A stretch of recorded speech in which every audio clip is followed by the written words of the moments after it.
and the week before that, I thought everybody got the regular game points for one of the 2 sessions.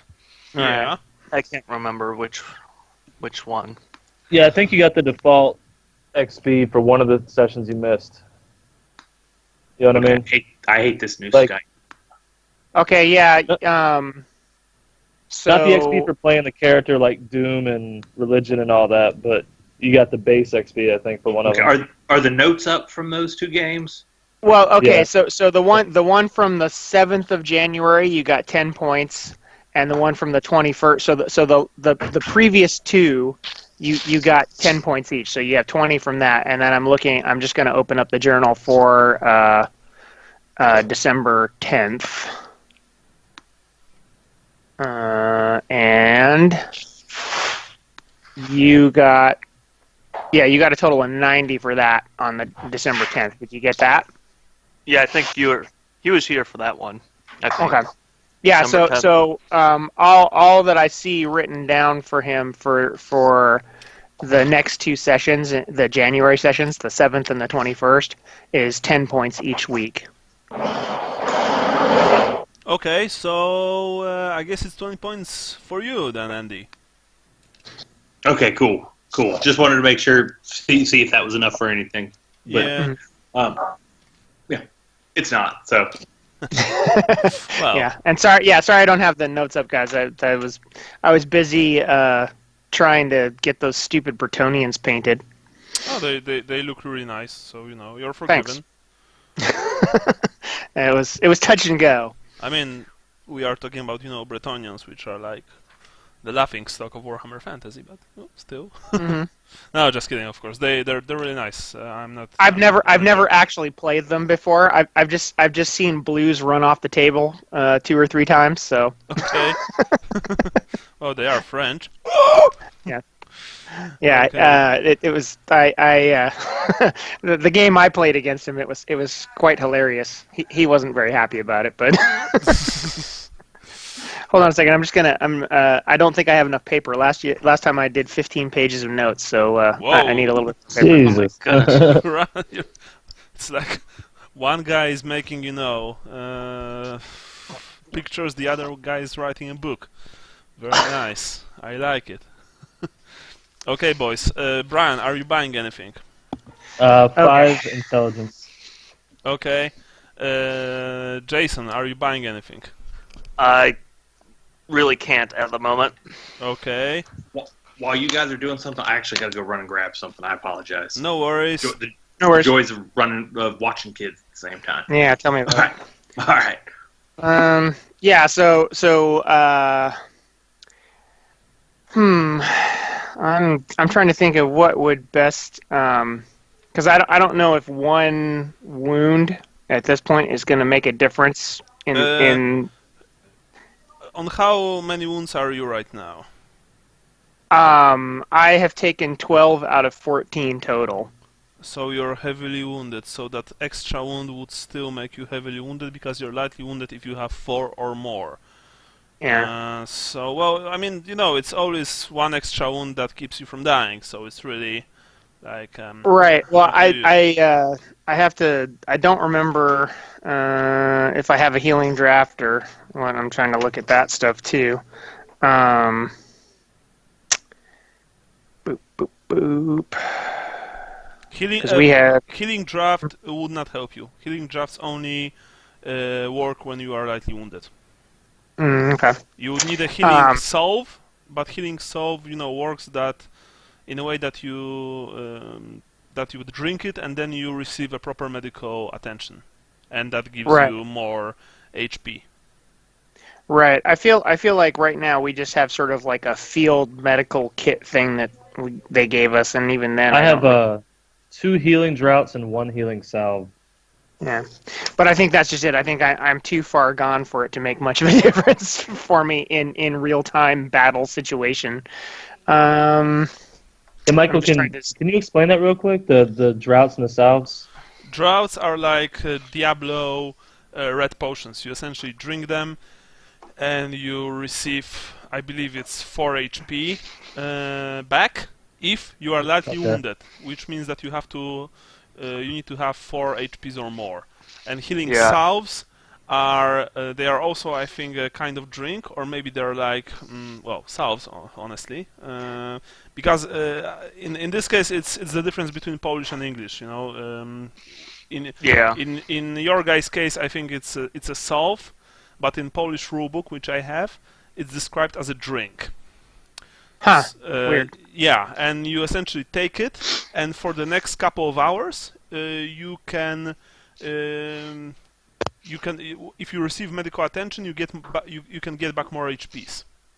Okay. But it doesn't, right? Yeah, but it really works, you know, in a situation when you are, for example, in an inn or in a safe house, not when you are fighting. When you are fighting, it's you know, time to drink a draught or two, right? Right. Yeah, I mean, it's sort of like in Call of Cthulhu, they had that differentiation between first aid and medicine, and it was always kind of confusing. But so in the latest edition, it's essentially first aid. You can stabilize someone and give them back 1 point per wound. So you know, if they took 1 wound for, you know, like half their hit points, they can only get 1 hit point for that. And then if they had like a second wound, they could get healed up for that. But then medicine, like, you need to be not in a battle situation under medical care, and then you can get like D3. So it's that same sort of thing. So essentially there's nothing, and then what you're saying is, in this case, that because I'm so far gone, even the draft won't work for me, right? Well, how many? How many the draft you won't work. You would need to be. I mean, sorry, you would need to have a healer, like a Shalayan, you know, priest with magic, or a light wizard with cure damage spell. Don't worry, I'm sure I've got first aid kit in my steam tank. Oh, yeah actually. Well, I mean, you're actually forgetting, Andy, that in reality you are a wizard, so you know. You can actually heal them with your hand. You're just like Gandalf. When you fly, after you fly over here. Yeah. In your steam tank. Right. Okay, so I don't know what you want to buy, Sean. Honestly, it's like really up to you right now. A couple of things. I think if you take a healing drought when you're heavily wounded, you get 1 point back. I thought I remember reading that. Mm-hmm. So if somebody does have a drought and you take I have 2 of them, and you take a point of wounds, you know, that will bring you no longer heavily wounded. Oh, okay. So you need 2 droughts. And then the salves, to use a salve, you actually somebody has to pass a healing test. So I think you actually have to know what you're doing to use a salve, and I think it's like D10 wounds or something like that. Oh yeah, that's you know, completely, that's like a complete other thing, that you need to have a heal skill to use salves. Jason is right in this. You know, all right. Well, so to buy myself some time, I am going to spend my thing on doing getting an extra hit point. So I now have 3 hit points, or 15 total wounds, but 12 taken 12. So okay.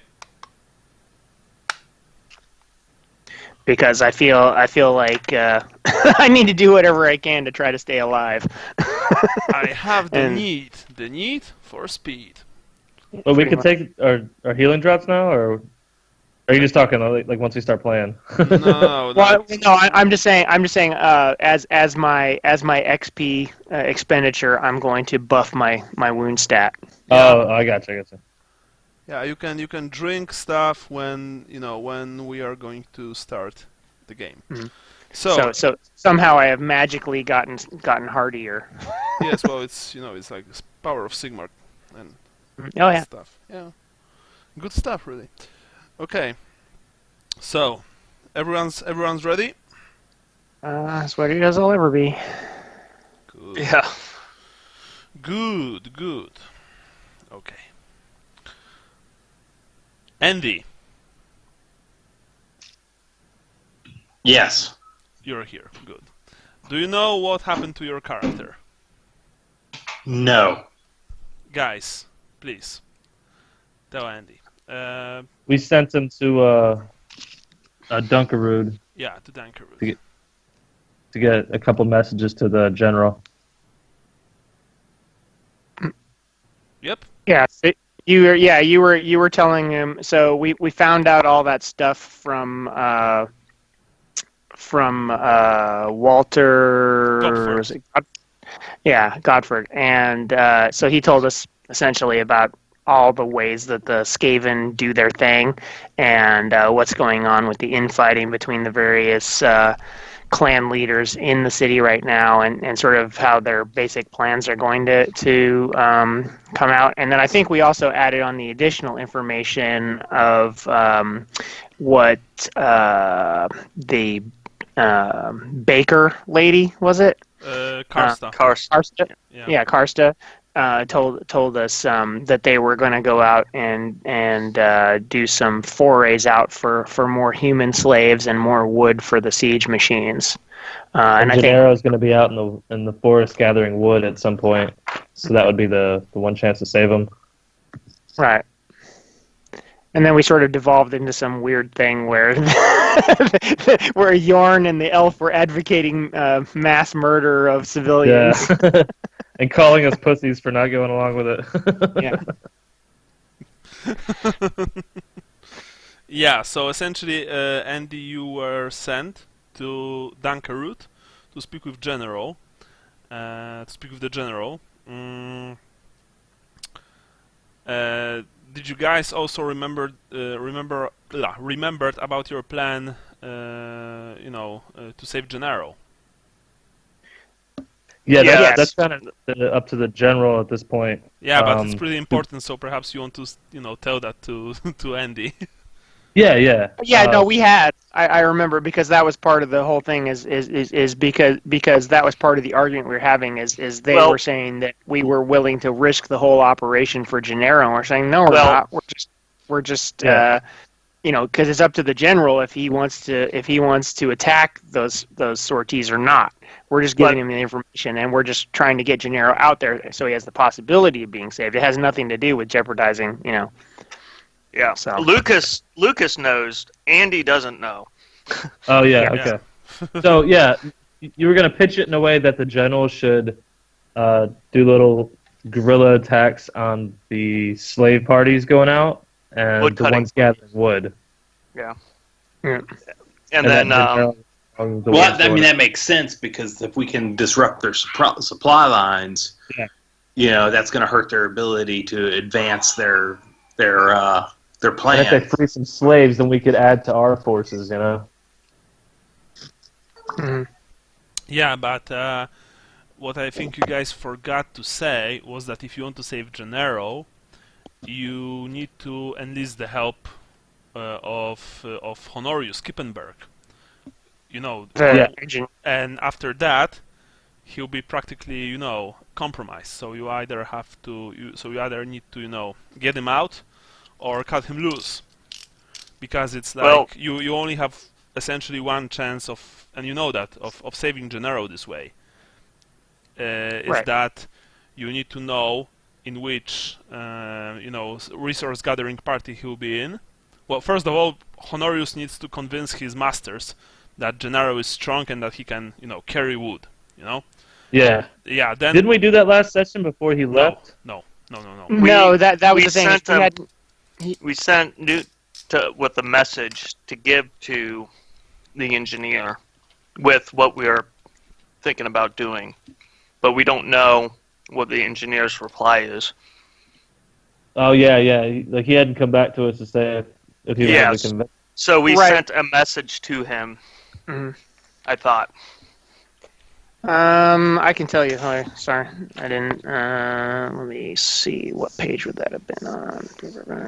I wasn't sure I thought it was Newt that we sent. Yeah, because we needed. I mean, you really need to plan this out. You need to know when Gennaro will be sent. Then you need to quickly inform the general, and General will send his scouts and outriders to. Right. Hopefully he will, of course, to save him. But it's up to Lukas now to not only relay the report, but also to convince him to do that. Yeah. Assuming, of course, that you want to do this, because. No, I mean I think that makes the most sense. Yeah. So yeah, it's really up to you guys. It's like Yeah. So try and get him out if we can. Okay. So I'm just looking at it right now. So I think. So the other thing is that the elf and Yorn were going to start assassinating leaders too. Was the other thing that we finally redirected them from giving us crap to doing something that they were good at. Yeah, because the great meteorite swords was just what? Nothing. No, well, I mean, they were helpful in slicing up zombies, but. Oh yeah, what was the we get result +5 weapon skill. We all do, or no, from using those swords. Oh, okay. It's +5, they're best crafted. I believe. Yeah, and there's Sally and Leopold have 2 of the swords, so I think sense would have been made that you would have taken the 3rd, because I already have a decent sword. So right, that would make sense. I don't know if we wanted to retcon that, but that was kind of what I was anticipating. Yeah. As far as Newt goes, all I have is that she is taking a rest. Ooh. Yeah, because and I think part of the problem. Yeah, sorry, go ahead. Sorry, yeah, because I think that you've sent her somewhere to the dwarves. Well, that was the last time. Yeah. This time she had come back. So the part of the problem is we were arguing about a lot of stuff. So I think we may not have wrapped up everything exactly. So the only things that I really have, we sent Lukas with the information. We talked about making Kippenberg send Gennaro to the forest. We're sending Tobal and Karsta to find out where the I still don't fully understand what was going on with that, but sending them to find out where the subterranean entrances are, because we're assuming that the poison wing globes are underground somewhere. Yeah. I think. And then it says here that Newt is going to take a rest. And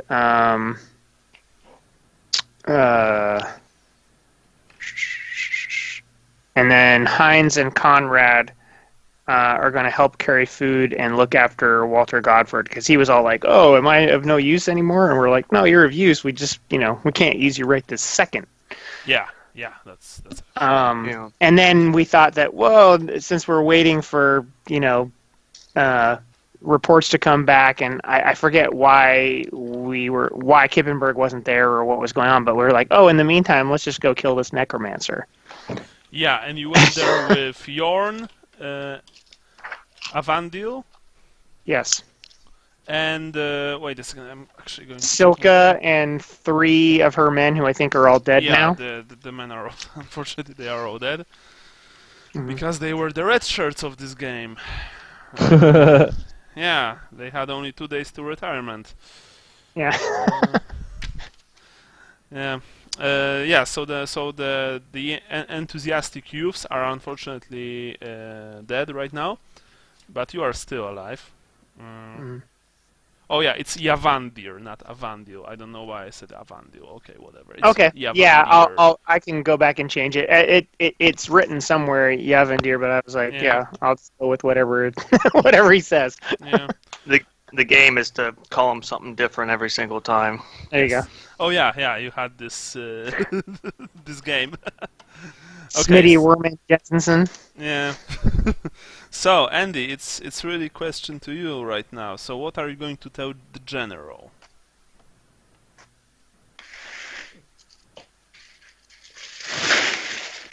Andy? Hold on. Just sorry. a second. My kids picked right now to freak out. Happens. Isn't that always the way? My kids just took my wife out to lunch, so we'll see what happens with that. Well, they were like, "Oh, we want to go eat sushi," and she's like, "Are you paying?" Apparently, they are. Okay, so well, of course, I thought I had it resolved, but apparently not. Yeah, I mean, obviously, I think I'm going to tell the general everything we just talked about as far as the plans, the raids on the foraging, to both rescue the slaves, disrupt their supplies, hurt the Skaven morale, as well as potentially bring on additional knowledge that the rescued slaves might have. So I'm definitely going to try to sell them on that as a good idea. Okay. That's definitely a big deal. Going to report on not most of, as much. I mean, the general. We're there to collect intel. He needs to know the intel that we found. So, I'm definitely going to tell him what I know. Okay. You do have to. I have to apologize because you guys did just dump a whole lot of information on me in a few minutes. I've already forgotten like half of it, but sure. So we also didn't tell you all the names of all the guys and all that stuff. But anyway. Yeah. So basically, tell him the things that the general needs to know, and then, like I said, encourage the disruption of the foraging expeditions. Okay. And I think we wanted you to note that if they were to do any raids and they came across a one-legged Talabheim, that he is our comrade, and to just keep him safe. Yeah. Okay. Yeah.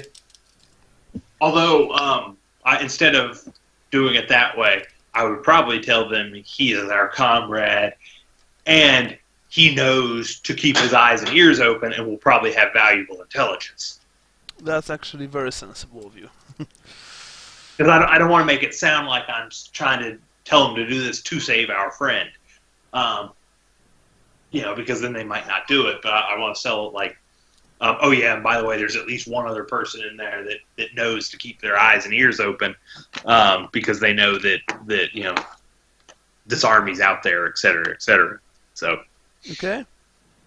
Well, first of all, Andy, you set out towards Dankerood at a rather early hour of the next day after the raid for swords and Walter Gopford. You've left Talabheim without much fuss. There were a couple of patrols, but you kept low. It was all fine. On the way to Dankerood, you were a witness of a certain rather unfortunate and unpleasant scene. As you were passing by one of the many small villages, it was like really only 4 hovels and a field. You saw that there were ratmen sacking it.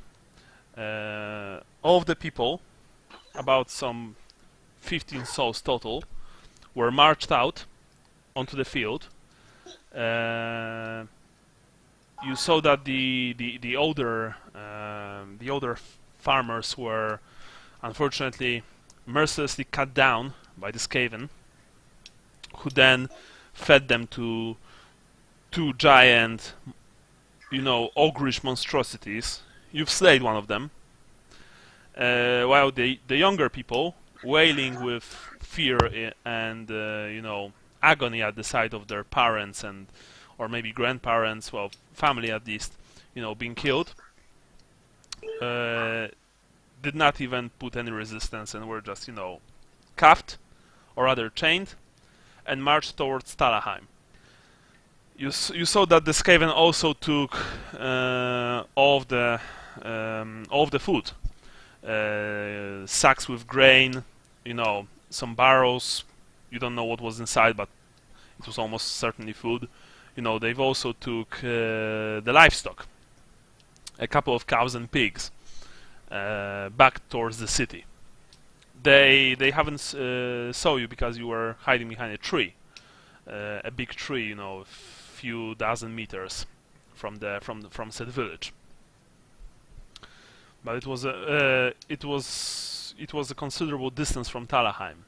This scene. Just so you know.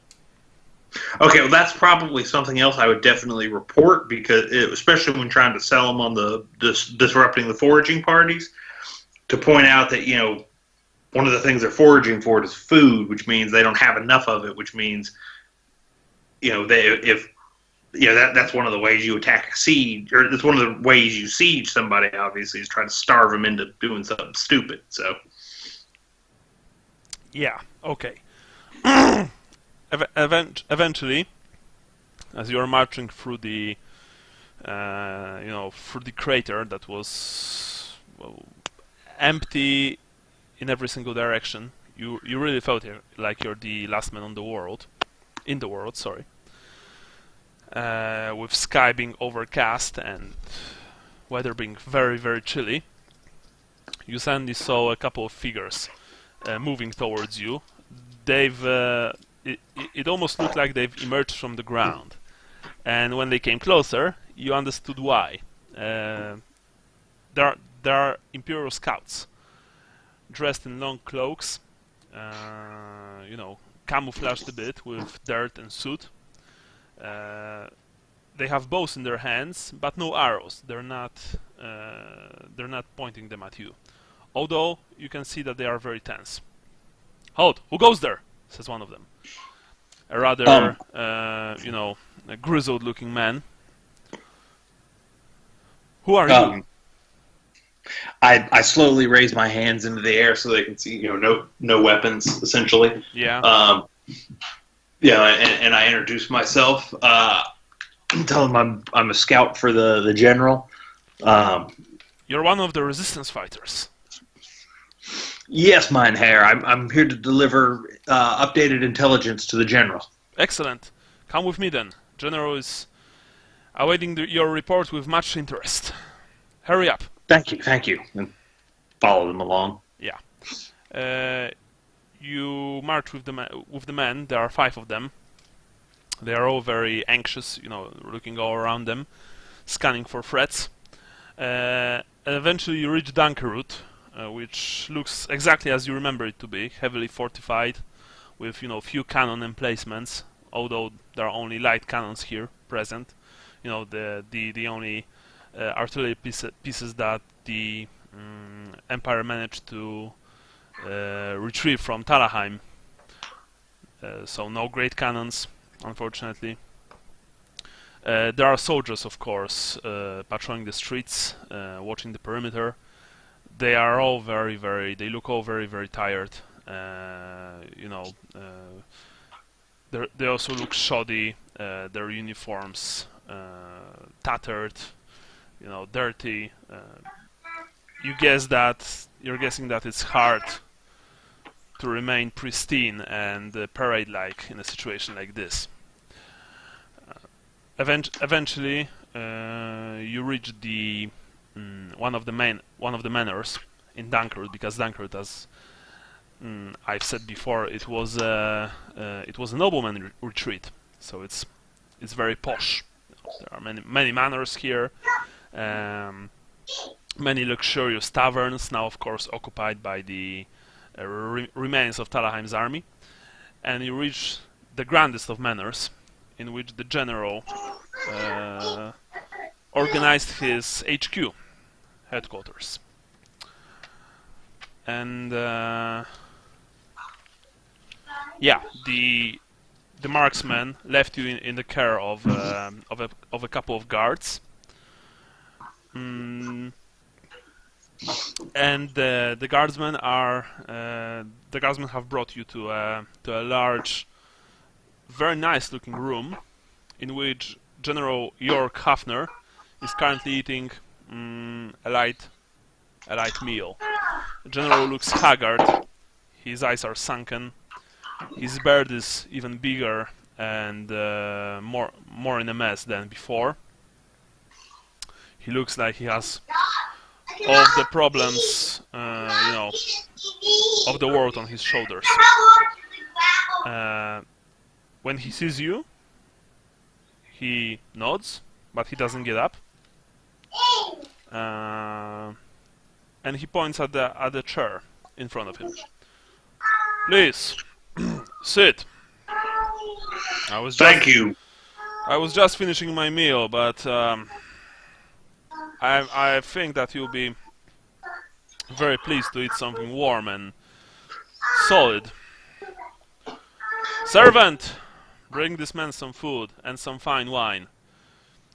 He walked a long time to get here.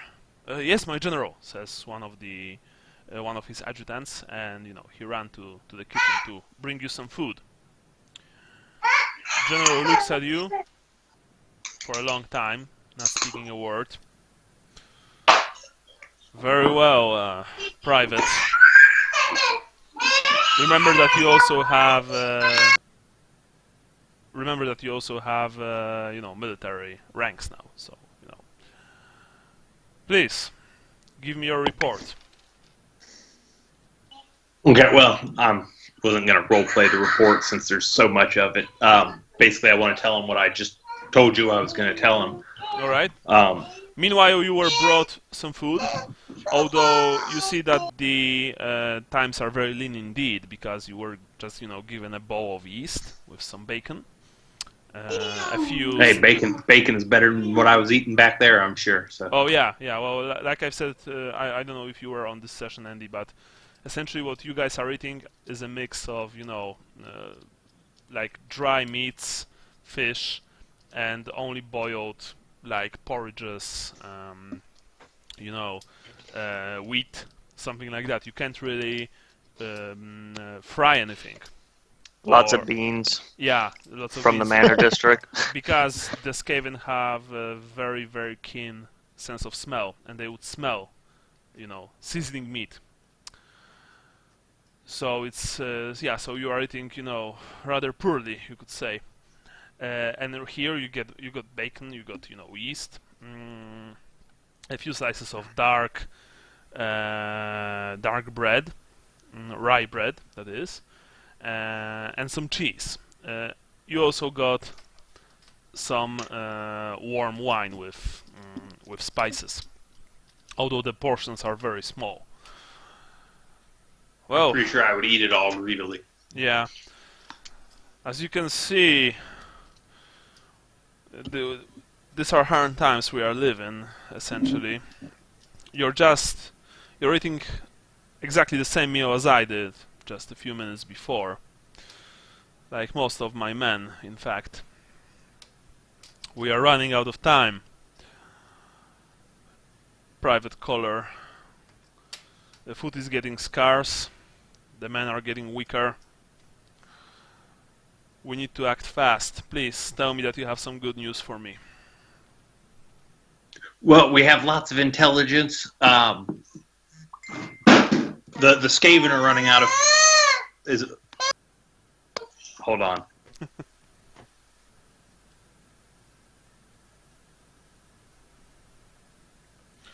I'll be, you guys, I'll do in a minute. Okay, sorry. Where was I? Oh yeah, the Skaven are running out of food as well. Damn it, why is my computer doing? Sorry, my computer just started. I can hear you just fine. Yeah, no, but it's opening. It's just opening all kinds of junk. I think I accidentally hit some button or something. Anyway, the Skaven as well are running out of food. In fact, they've been doing foraging expeditions for both food, which I witnessed on the way here, as well as for supplies for their dastardly war machines. War machines? Were they war machines or were they siege engines? I can't remember. They were Well, siege both? Both, really. Both? Yeah. Both? Okay. Yeah, so... We've just been calling them war machines. Yeah. Okay. Yeah, they got these big gray and silver suits that they put... No, I'm just kidding. Sorry, it's a Marvel reference. Yes, they're building these machines that require lots of wood and other supplies that they've been raiding the local villages. At this point, I would tell them about the one I witnessed. just witnessed, as well as the more details of it that I don't think I heard or don't remember from when Sean was relaying everything that happened.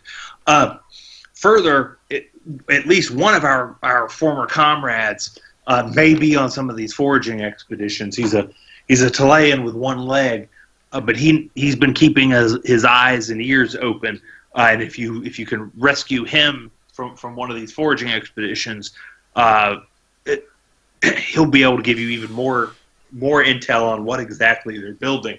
But they're sending their slaves out so that if we can not only deprive them of the supplies, but we can also deprive them of their labor, we might be able to break their morale. One of the things we've noticed is that they run away rather easily if you can spook them. As well as does Lukas know about the infighting? I can't remember because I thought I remember them talking about I think you that. do. You were present for all that. Yeah. Also, the information about that they'll be using the poison wind globes, so using the war machines to launch the poison wind globes at the besieging army, the Empire army. There is some infighting with at least a wizard and a vile rat man that's in control of the ghettos, whatever that was called. I can't remember. The Talos. The Talos. But their plans are that they want to launch. They want to launch these granados full of toxic air at the besiegers. Whoa! Private. That's a lot of information for such a short time. Tell you what, you spend the night here. You tell me about everything, every single detail. I will need my scribe to write it all down, because right now I can see that you've been busy, and I'm very grateful to you. We all are, but we are running out of time, and every single move needs to be very, very precise. So please finish your meal, and then you will join me in my quarters with my scribe. You were Hey-o. Thank you, Mynheer General, whatever the appropriate titles are. General in that case. Yeah, well, I know in German they stack titles, but actually, but Doctor, Professor. Yeah. Actually, mine Air Professor, General sounds very good. Of course, he's not saying this. I'm saying this. Right. Well, this would all be common knowledge that I would already know. Also, we did write stuff down. So Lukas would have had some notes on paper as far as finer details and that type of stuff. So it's not all by memory. That makes everything easier. Yeah. Vincent wrote stuff down. I do remember that.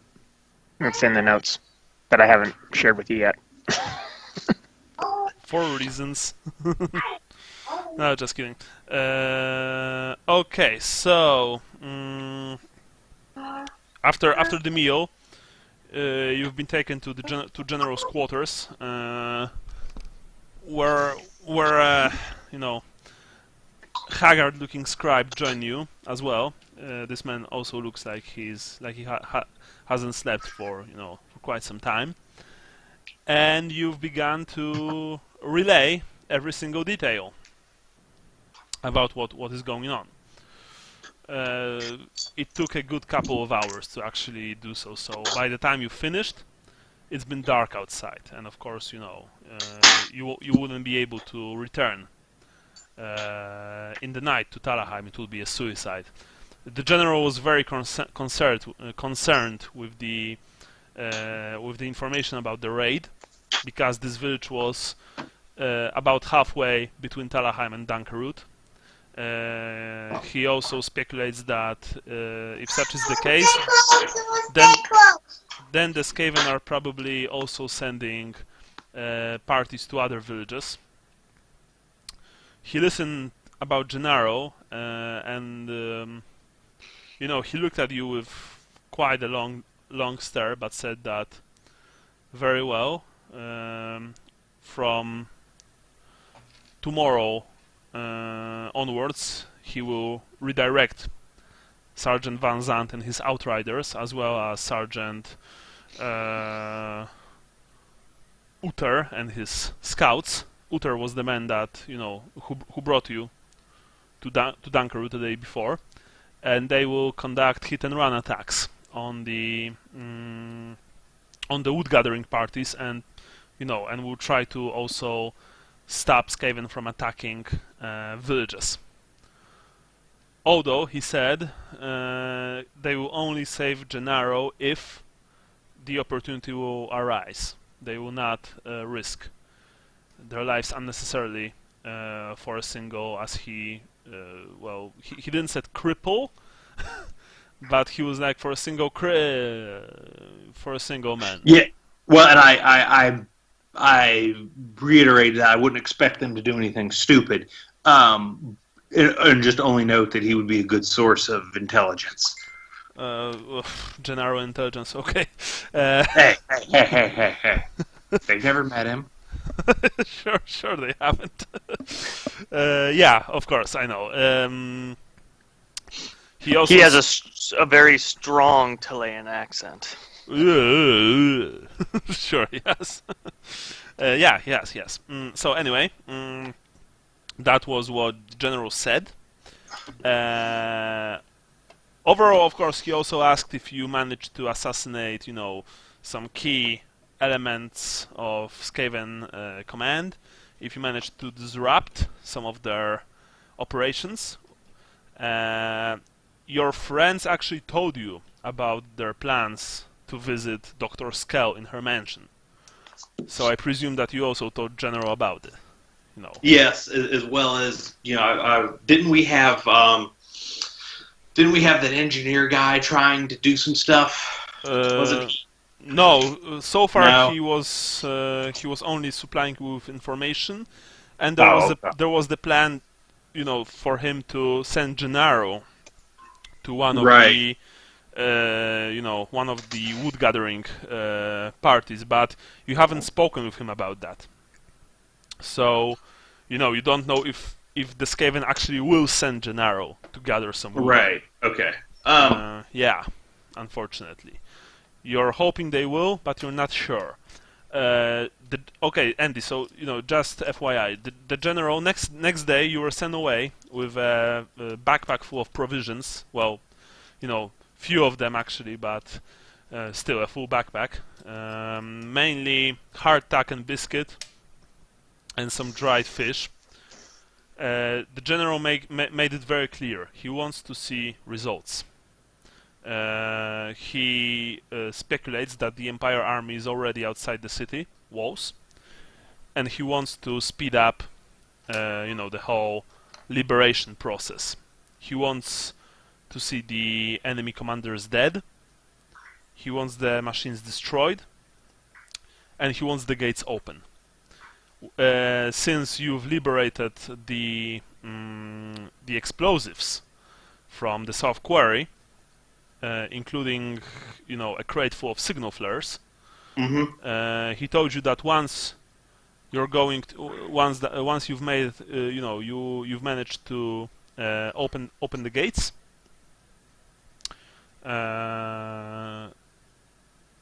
send the signal essentially, and the remains of Talabheim army will ride out from Dankerood as fast as they can and try to reach Talabheim and help with the liberation.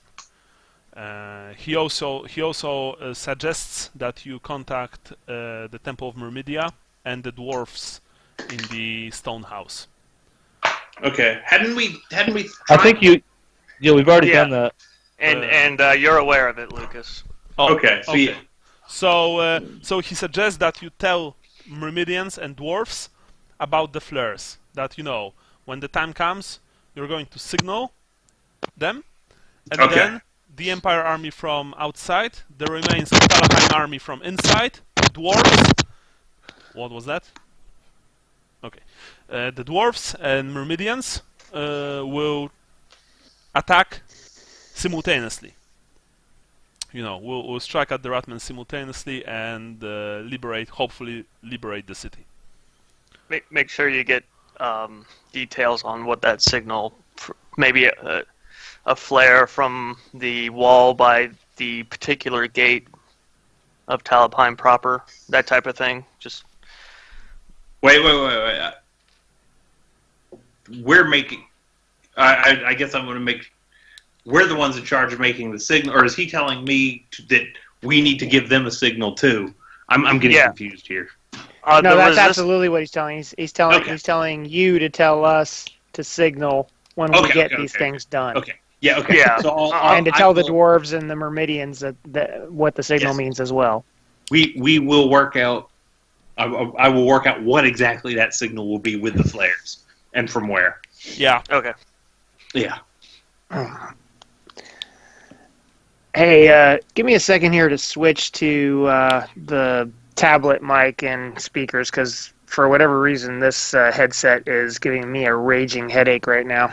Okay. Now, hold on one second. That's also what she said. Well, I mean, if it gives her a headache, that's not a good, not a good performance. That was the joke. Yeah. The joke. The headache. I don't know if in Polish culture, but there's an American joke about that's what women always say when the man wants to. Yeah, we also have that. Well, my head hurts, yeah. I would tell something, but it would be incredibly sexist, so I'm not going to, because I'm a better man than that. Yeah, we know you Eastern Europeans are all way more sexist than we are anyway. Of course we are. We are also always way more drunk. For example, right now I'm drunk. On coffee. My father-in-law has told me that if my wife ever leaves me, to go marry an Australian woman, because the Australian men are so sexist that as an American man, like, just things we do normally, like, they think is like super acts of feminism. And it's actually kind of funny because a buddy of mine, he's married to a New Zealand woman, and I was telling him that, he was laughing. He's like, "Yeah, if I take the trash out, my wife gets all excited, like I've just done something super great for her." Okay, you guys hear me? Yeah, we can hear it. No problem. Okay, cool. Yeah, sorry, I don't know what's going on, but I've just been getting these raging headaches, and for the headphones are just like squeezing my head funny. Yeah, that might be a case. Yeah. I would recommend Sennheiser headphones. They are very, very good. If you can get, a pair, then you won't regret it. Mm-hmm. Well, I think the main thing right now is I think it might have to do mostly with these glasses that I've been trying to make work for the last 2-3 months that are just not working out for me. Okay. Yeah. So. All right, Andy. So that was it. Okay. You were given, some provisions. Sergeant Uter and his scouts, walked you about halfway towards Talabheim, making sure that you'll be fine, that no rats will bother you. And then you returned to your friends. But how many of your friends remain alive? That's about to be seen. All right, Brian, Jason, Sean. The dragon roared. Giant roared, reared back on its hind legs, and you see this avalanche of rotted muscles and old bones crashing down on you. Now, we are going to do this in a slightly different manner. First of all, you have very, very little time to tell me what you want to do. No thinking, for 5 minutes, if I'm going to do this or that or something like that. You need to act fast. If you want to act fast, okay, so guys, I'll dead. start going on these long rambling stories anytime you need a moment. Yeah. Oh, wait, my mic is going out. Oh, I'm sorry, you died. You died. Oh, how horrible. What? The zombie dragon died? Yeah. Anyway. He got a smell of Sally. First of all, who has the highest agility out of all of you? I've got a 48. I have the lowest, I'm pretty sure, out of the three of us. Brian? Yeah. Your agility? 54. 54, so you're first. Your action, your declarations. Is there cover? Yes. Like, are there pillars I can run behind? No. Don't ask me. Tell me what you want to do. I'm running for cover. All right. You've dashed to the left. Behind the pillar. Now, Sean, you. I'm gonna dash to the right. All right, Jason, you. I failed my willpower check, so I'm running for the door. You're on. You can roll willpower one more time. Let's see. We have a bunch of furniture boarded up there too. So I don't think it'll be a simple case of opening the door. He's got to move some furniture. It's a bot. Yeah. You might want to re-roll that. Yep. Good luck. Hey, success. Wow. All right. Very well. Successful botch. You are running towards the barricade, but just as you were, almost crashing into it, you've came back to your senses, driven by your duty to more. All right. Meanwhile, Sean and Brian, you two roll your agility as well. Roll agility? Yes, because you are trying to dash behind the pillar. We are not running this like a normal combat. We are going to do this in a kind of a different manner. Ooh, now that's gotta hurt. I'm using a luck. Did you trip?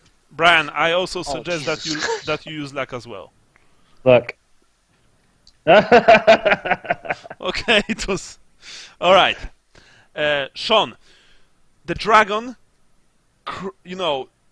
came crashing down on you. He tried to get you all with one mighty sweep of his right claw. You've managed to duck right, just as the claw passed you a mere centimeters. Sally, you were trying to dodge left. Unfortunately, you were too slow. You tripped, and the claw hit you straight in the back and sent you sprawling through the door to the left, because essentially you're in a huge chamber and there are many doors to both sides. You destroyed the door completely, splintering it into many pieces, and tumbled through it. How much HP do you have? Like right currently now? I have 6 left. 6 left. Very well. So we shall see. You have only 2 left. Okay. Did you had something like fragile, breakable on your back? I'm looking now. Hang on. I remember you had that collection of Fabergé eggs you looted. Brandy. All right. Healing drought. All right. Essentially, the dragon struck you, well, not with full force because you'd be dead, but you felt like you've been hit by a cannonball. You felt that something broke in your backpack, and you can smell the strong stench of spilled alcohol mixed with, with herbal tones of healing draft. The smell is now. The healing salve. I have 1 healing salve. Is that gone too? Yeah. The smell is almost nausing. Nausing? Yeah. Nauseating. Nauseating. Sorry, nauseating. All right.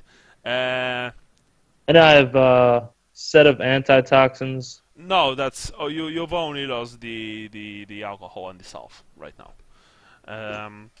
You are laying on the floor, sprawled completely, and now I will need to see who's. I have something to yell as soon as I get the chance. Vincent. The dragon. Yes? No, sorry, not Vincent. Leopold. The dragon rears its horrible head towards your direction,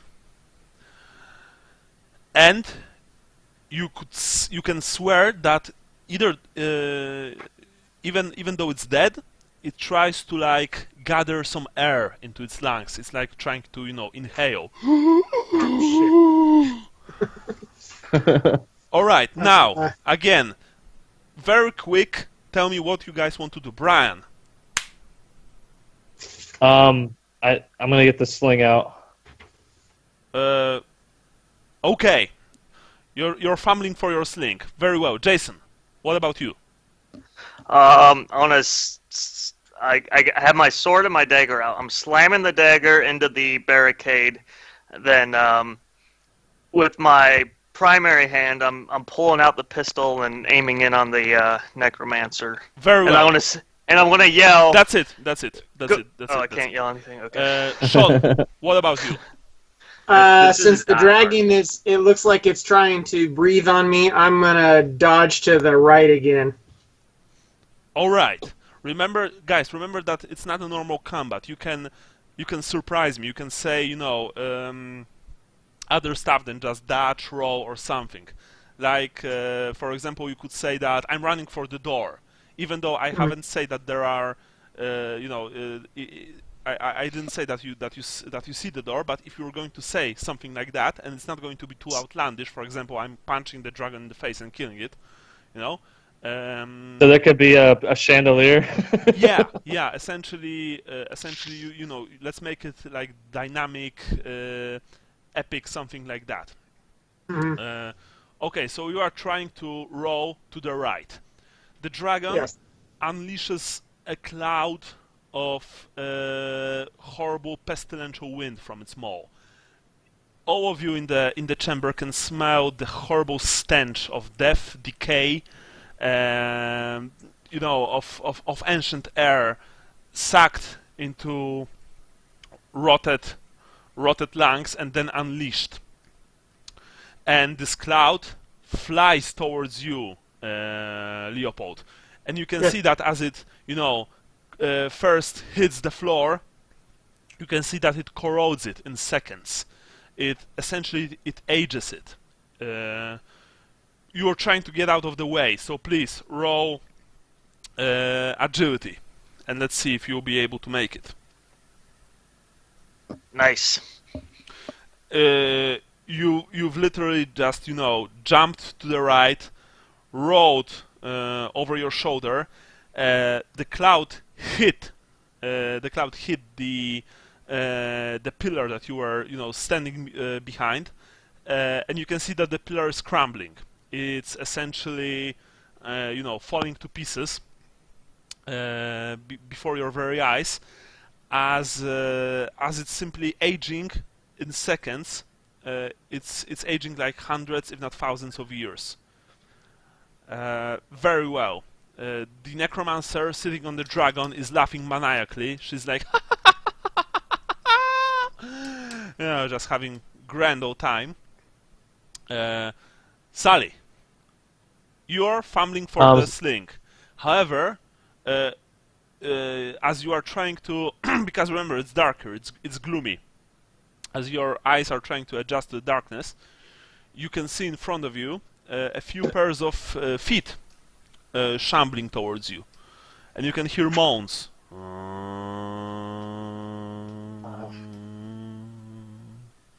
You see that the room that you're in, a small alcove, very luxuriously, furnished, is full of zombies. And they are coming towards you.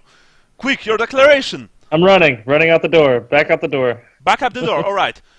You've made a back, well, not a backflip, but like a back roll. You can feel the broken glass in your backpack hurting your back, and you're dashing out the door. You see that the dragon just finished, aging, destroying a pillar,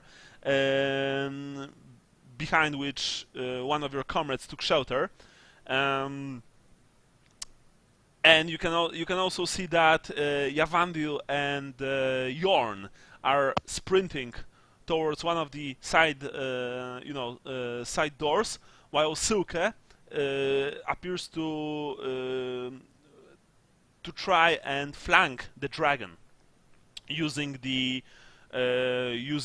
the pillars for cover. She has sword in her hand and a shield, but you don't think that she'll be able to do anything significant to this beast. All right, so that's it. Now we have Sean, Leopold. Yes. What are you going to do? All right, I'm going to try to let's see, what hand would I have in? I'm going to try to put my hammer back in my belt and grab the pistol hanging from the lanyard around my neck and try to move out of the way and get a shot off at the necromancer at the next opportunity. Okay, so that's what you want to do. Very well. Jason, what about you? I'm going to try to steady my aim best I can, aiming for the necromancer, waiting for that ideal shot.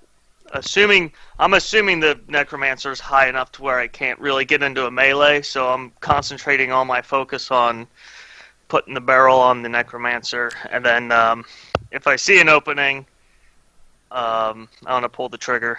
All right, you're doing just that. You've took out the pistol. You are aiming towards the necromancer.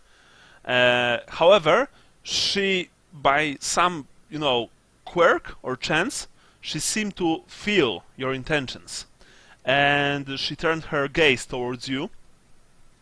And she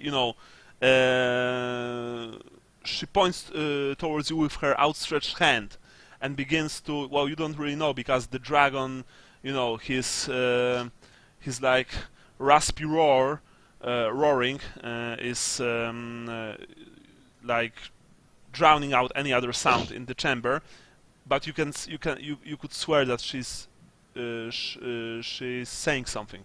Some kind pulling of the trigger. Horrible incantation. All right. Yeah. As soon as I see her lips move, I'm going to pull the trigger. All right. So roll in that case.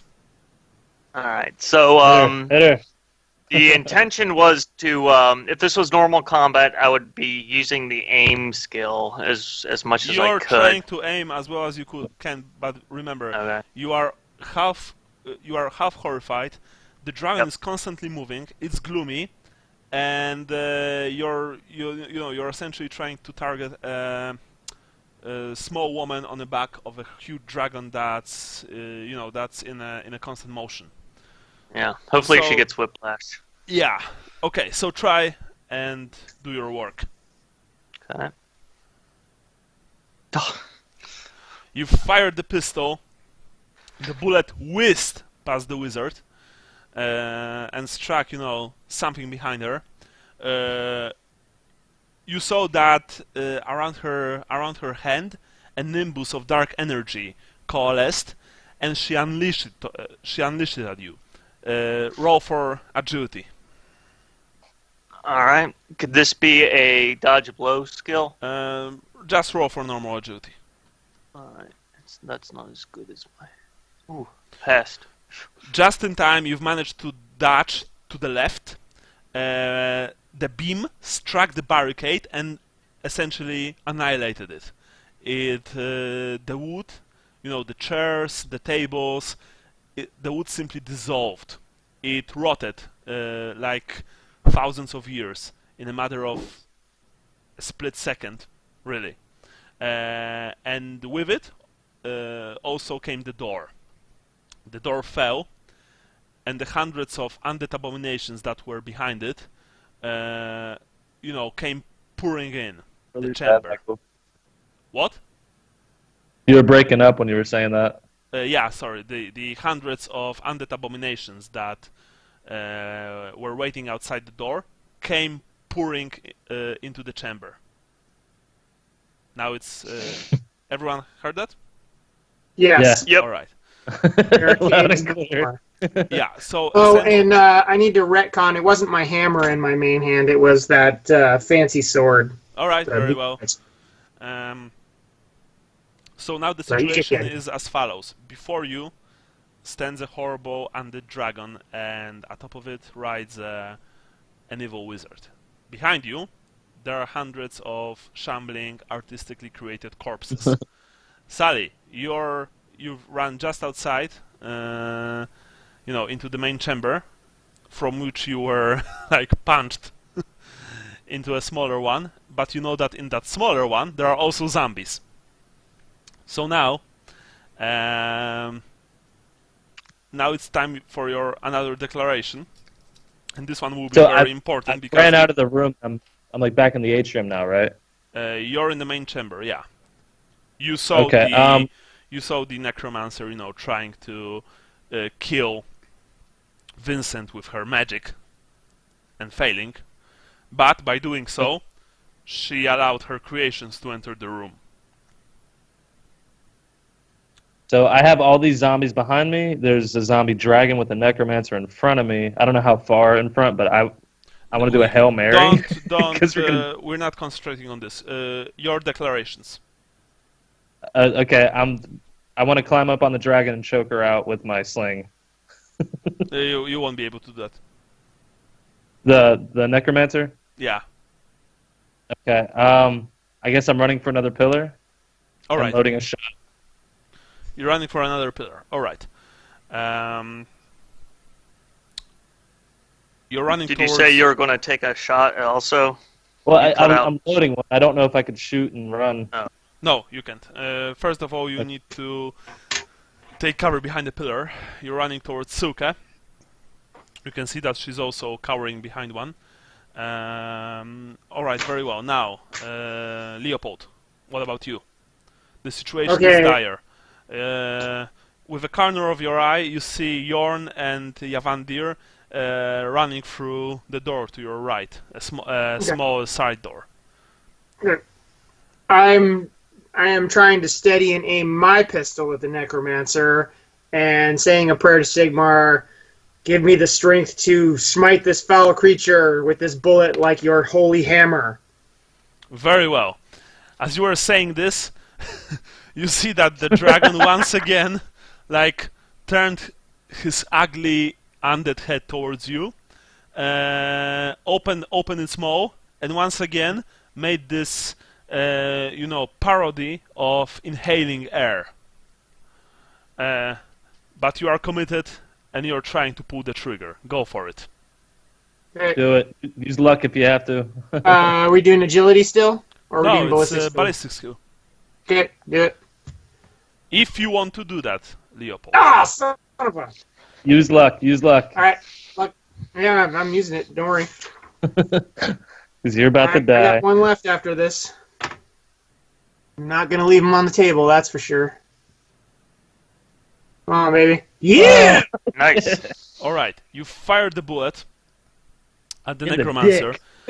It flew straight, and then, a few centimeters before her, it essentially ricocheted from thin air.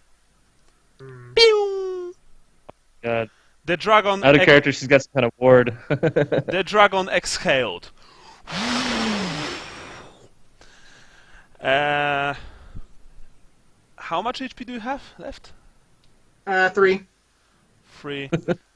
Okay, you can try to dodge that, but it's a very, very, very tough test. I'm not going to tell you how tough. I made it by 1. No, so you haven't. It's you can use your luck if you want to. Sure. I might as well, because if I don't use it, I'm dead. I'll try again. Come on, let's get another 12. 10. Excellent. Nice. You've jumped to the side just in time. The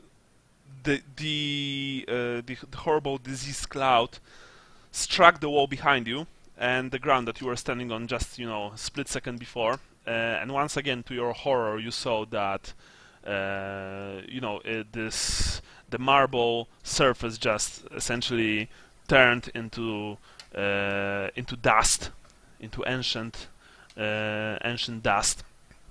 You see that the dragon this time is committed. It's not going to stop until it killed you. And you can also see the necromancer looking at you with a furious look as she starts some fancy arcane gesture towards you. Jason, what are your plans? You see that Leopold is in trouble. He's clearly going to be the target of the horrible duo's attack. I want to try to clear my mind and say a prayer to Moore, knowing that there's some kind of foul magic like she's pulling from my mind, and I'm going to, assuming that the dragon is faced away, I'm hoping that there's an avenue of approach towards the necromancer, and I'm going to charge towards the necromancer with dropping the pistol and holding the sword two-handed at this point, running after the necromancer. Is that what you really want to do? Yes. Yeah. All right. Dude. All right. You've dropped the pistol. Well, it was a pleasure playing with you.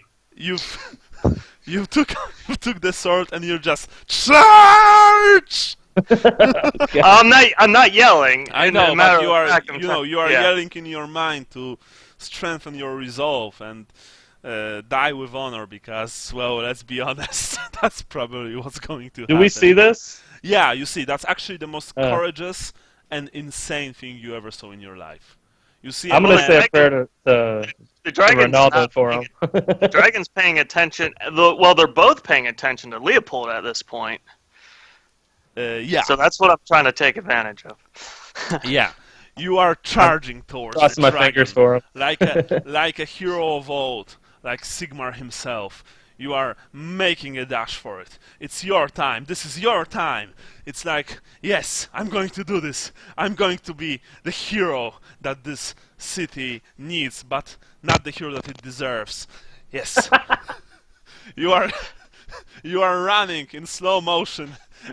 Behind you, there's this wall of undead assholes. To your right are more undead assholes. To your left, your friend is lying on the ground. The alive assholes. Yeah. I mean, my teammates. He's also an asshole, but he's your asshole, so it's like you have this katana in your hand, and it's epic. It's just incredible. All right, Brian, what's your course of action right now? I'm not kidding. That's really inspirational. This thing that you're seeing. You see Vincent, this simple man, let's be honest, that you've met so many weeks ago, ex-servant. He's charging alone on something brought from your deepest nightmares. It's inspirational, it's incredible, but unfortunately you also know, as being the pragmatist that you are, that it's that's probably the last thing he's going to do in his life. So, fast declaration. What's your plan? I grab Silka and I say we're leaving now, and I want to start moving pillar to pillar to where Yorn and the elf went through the doors. It's on the other side. Can we kind of circumnavigate pillar to pillar? You can. Right now, if you want to stay out of the dragon's sight, you need to move forward, behind the pillars. Okay, we'll do that. All right, Sean. I try to pull her with me, but if she's gonna cower, then she stays. No. She actually moves with you. Fast and low. Sean. Yeah. Leopold. You see what's happening. You see that your friend Vincent, who pulled your ass out of so many dire situations, in the horrible haunted house, is right now risking his life. No, he's sacrificing his life so that you may live. What are you going to do? Leopold has an idea. As he's running behind pillars, he's. No. You're not running behind pillar. You are laying on the ground. Oh, I'm laying on the ground. Yeah, as you've managed to, dodge the breath attack just in time. So, very, very fast declaration on your part. Okay, getting up, diving towards the next pillar. All right, that's what you're going to do. Very well. Let's see. Do I need to roll? No, not really. Actually, yeah, sorry, you need to roll. Because just as you've gotten up, you see that the dragon, sprang forward with his Did maul. you mean to roll 1d6? No. Yeah, I'm rolling d6, but you guys are rolling d100. I just wanted to make sure. No. I'm using d6 for this because, yeah, it's important. Alright, so roll for your agility, because the dragon is like, firing his neck forward, so to speak, and trying to bite at you. Okay, well, he's trying to trip me. Nope, nope. Luck? I don't have any more. Someone want to spend? Yeah, I'll give him mine. Alright, roll. Alright. Oh. No way. No way. I blew my wad. I shot my wad on my shot against her. Okay, essentially what this means is that the first roll, you lose 5 hit points without any armor or toughness. Yeah, I'm dead. No, you are on critical, which means that you are still be able to survive this. But please tell me how much below your hit points you are right now. -2. You're -2. Okay, so of course you can spend, fate point right now and just be out of the action, but I advise against it. Okay. Then I will just be. So you're taking critical hit. Can't he use a fate point to essentially eliminate that attack? Yes, you can. He's pretty much where he's at. Yeah, you can spend fate points. How many fate points do you have? I have 2. Yeah. That's up to you. I would advise against it, really. Fate points are very rare in games. They're like, I've only got 1 left, so. Yeah. And besides, I'll it's take only -2, so it's not that bad. I'll take the critical. Alright, but, guys, I want you and Brian, next time, if the dragon hits you, by that I mean that you fail your, agility or other tests, then it's, you're getting, it's automatically a critical hit. Just so you know. Because essentially what it was blah, sorry. You've tried to dodge. Unfortunately, the dragon clipped you on the shoulder with its jaw. It didn't manage to actually, tear you to shreds, but it did manage to do enough damage. And now we shall see how much. 52.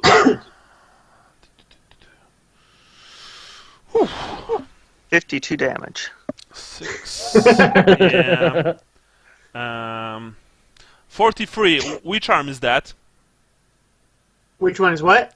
43 on the, I don't have it in front of me. It's not on Roll20 either. Let me pull out the book. Yeah, I have the book. I'll have to see how quickly I could get to it. Yeah, I just don't have it open to the replacement appendages. I think our only hope right now is Vincent and his Hail Mary.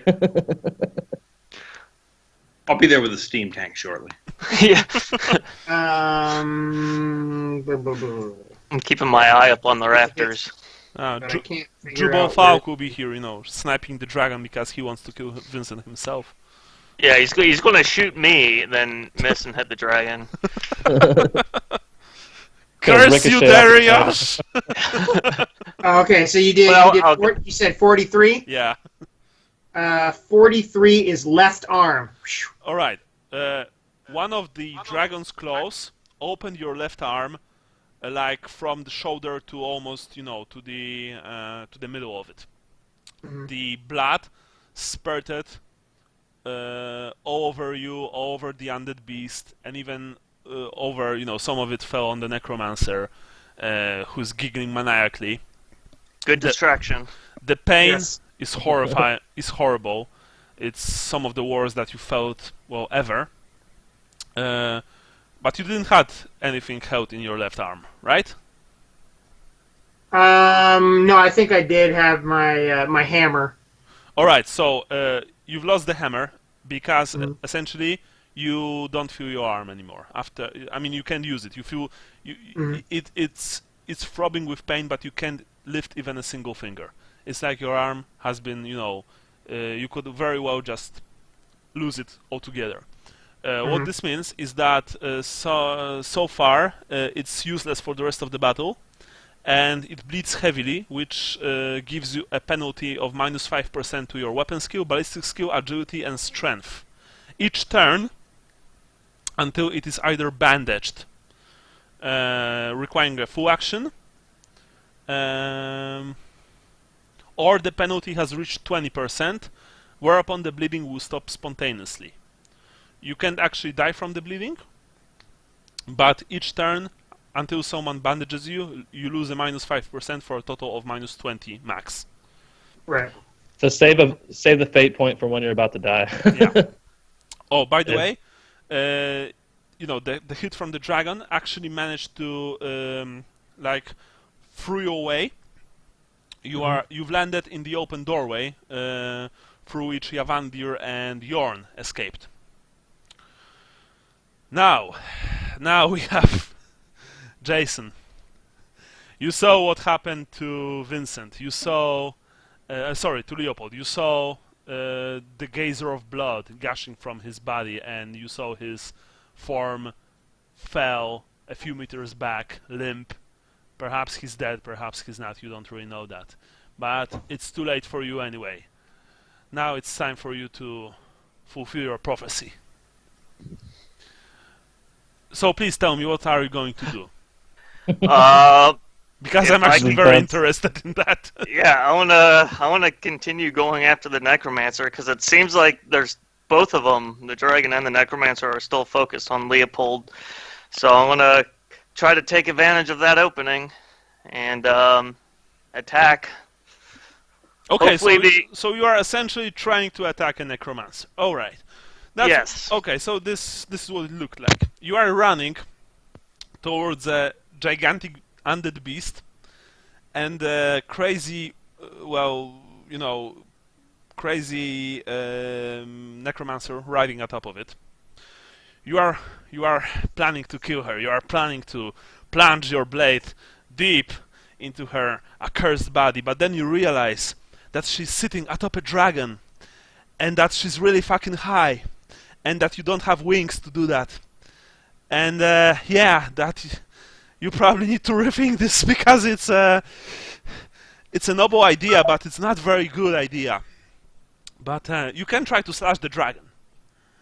Well, I'm just picturing the dragon slouched to the point where he can attack Leopold. So I imagine I would have a shot at either the neck of the dragon or the necromancer.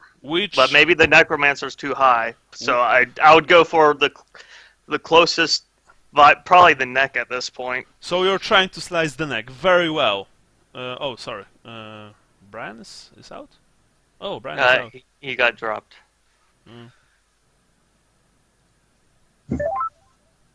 He told you he was trying to get out of there. He doesn't want to be in this game anymore. Oh, I will soon lost connection. Yeah, you can't have killed me because I wasn't there. Of course. So, the last I heard, he was charging with his sword, and then my Skype cut out, and I'm like, no! No, well, essentially... yeah, I killed the dragon. Jason, you can do those two things. Which do you want to do?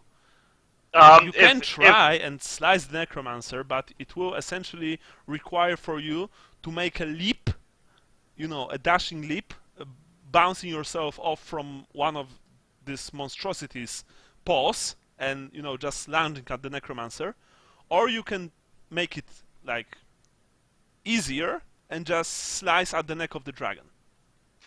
Well, It's hard to make a decision when I can't see, like... Yeah, I know. That's why I want you to think fast. Because you don't have time to make a decision. It's essentially, split seconds. Arrow that's, standing between you and death. All right. Well, jeez. Just roll d6. 5, 4. I'm going to 3, go after the necromancer. Excellent. Agility with a minus. Oh my gosh. Yeah. Nope. Yeah. Luck points?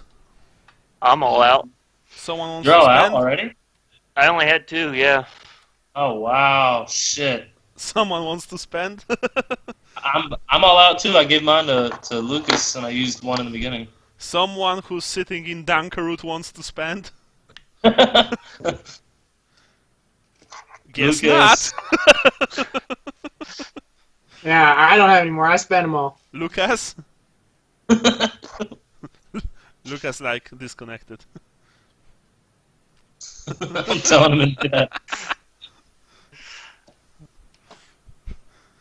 Then he writes, then buy some. Yeah. Wow. Maybe he went to, I don't know, to the loo or something. Andrew! Well, I could, yeah.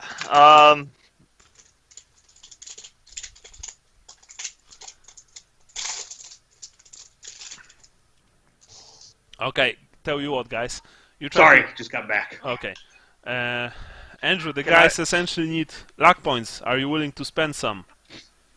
On their Hold behalf. on, how many? Let me see. No, that's insanity points. I would only have. Sorry, 1 second. Guys, quiet! It is Sunday, and I am trying to do something. I muted the wrong one. I'm sorry. No worries. Yeah. Where's your mute button for the Okay, kids? yeah. Come on. Don't have kids. I only have 2 luck points, so I can give 1. You know what? I'm not getting back in time for this, so yet we can use my luck points. Spend away, guys. All right. Okay. Well, let's see if I can use it. Yeah. Do it, come on. No. Nope. You've tried so hard to get the necromancer. You are running like the vengeance of Mor itself. You are getting there, raising your exotic-looking sword to sever her filthy neck. But then you failed to climb the dragon. And Can I just swing at whatever's close to me? yeah, no, it was like you've tried to, propel yourself forward, but the dragon moved, and it didn't hit you per se, but its whole movement resulted in you being thrown to the side, and rolling head over body, until you've managed to hold by slamming into a pillar behind the dragon, where you see that Sally and Silke are are nearby, running running forward essentially. Very well, Brian. What about you? I'm moving towards the door. Okay, so you are running forward. You are running forward as if all the all the demons of hell are chasing you. Silke is with you. She's panting something like, "We need to stay and help our friends," or some such. But you don't, you're not having any of it. So I think everybody knows what we need to do now. yeah, well, you see the door in front of you. Actually, it's getting closer and closer. So yeah, but then you felt something slam into a nearby pillar. You've risked a backwards glance, and you see the prone form of Vincent laying on the ground in a heap. But you are still running. All right. So now, Leopold, what about you? By the way, you see that the undead from the main entrance and the second group coming from the door, small door opposite your current position, are essentially flooding the chamber. And if you won't move now, they're going to get you, and there will be no way of getting out of this alive, because there are just dozens, if not tens of dozens of them. So quick thinking will get you saved.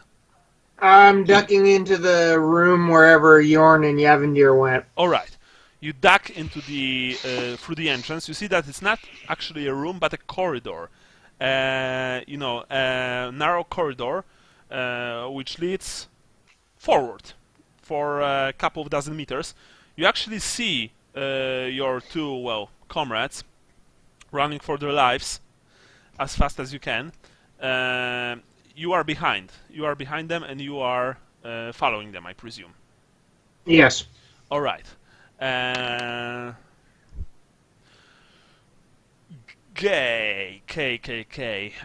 Vincent, you are slowly getting up. You see that your little endeavor, heroic endeavor, so to speak, earned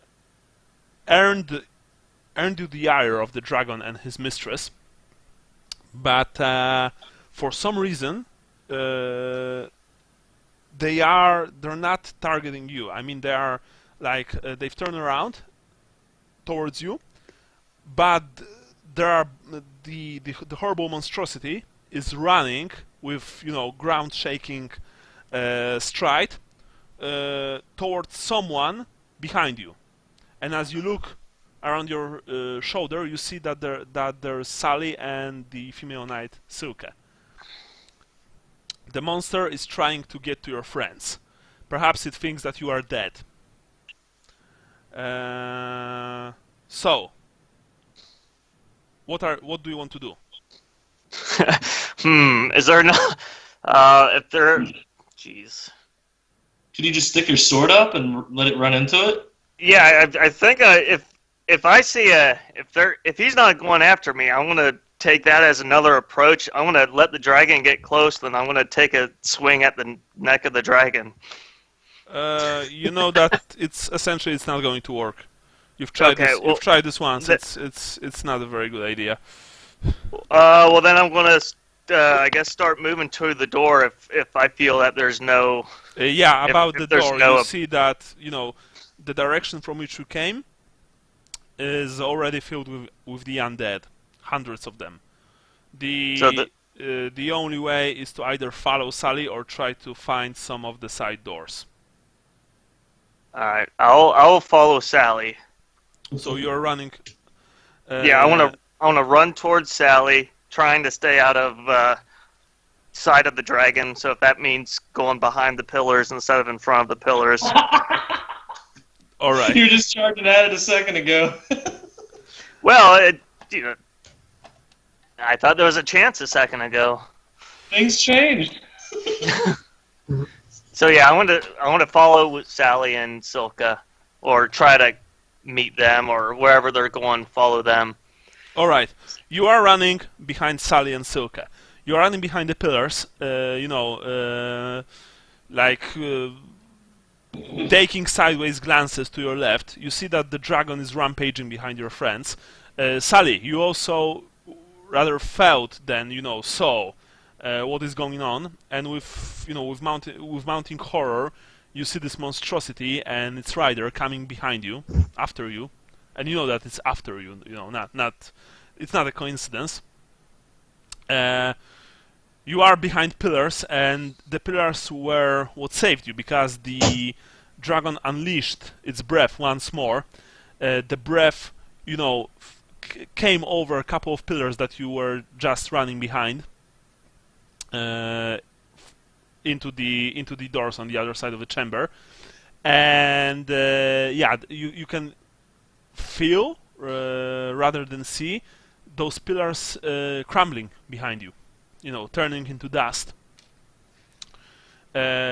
this actually gives you more, a boost of speed, a will to just reach the door as fast as possible, which you probably will be able to make. Okay, so right now we have actually you once again. I'm sticking to the plan and working towards that door, using the pillars as cover. Okay, so like I said, there's a door in front of you which you'll be able to run through. Right. Oh, then I do that. Yeah. All right. Yeah, you and Suke together slam into the door, breaking it, ripping it from its hinges, and you are inside a narrow, tight corridor. We see Leopold? No, Leopold is on the completely other side. You've left him, dozens of meters behind you. Oh, okay. Oh.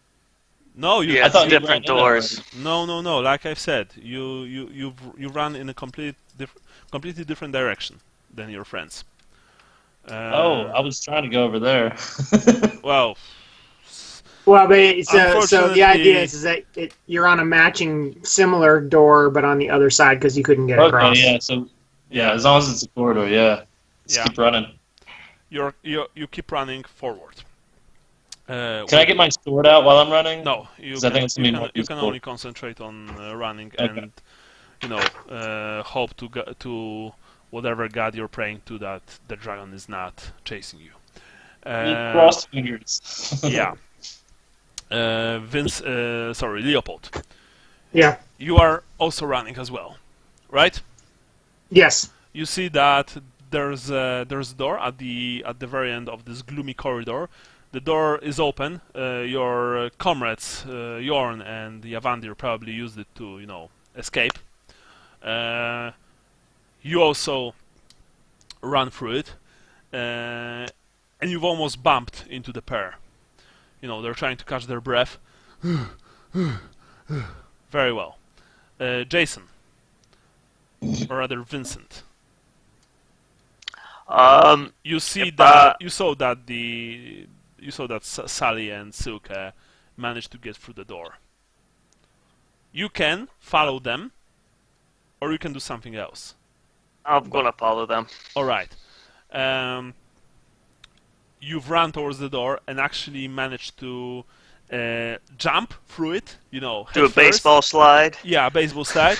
Just as the dragon and the necromancer riding it unleashed their horrible powers, a combination of pestilential undead breath and some dark sorcery, turned a huge portion of the wall that you were just passing by, as well as few pillars and few priceless antique furniture pieces into dust, aging them thousands of years in a blink of an eye. You are behind the door, getting yourself up, running forward. All right, guys. So now let's take a few minutes, break because I need to pour myself something to drink. Okay. And we'll be back soonish. Okay, sounds good. Cool. All right.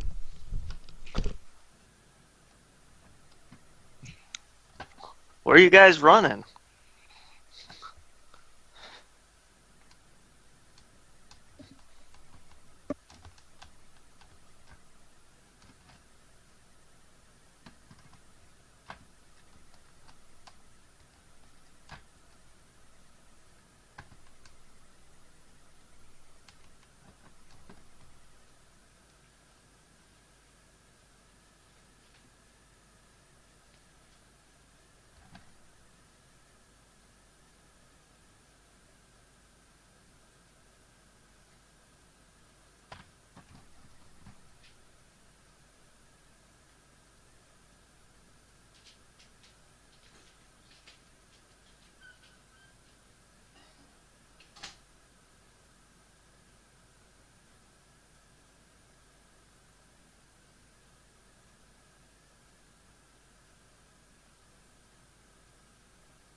Anyone there? Yeah, I'm here. Yeah.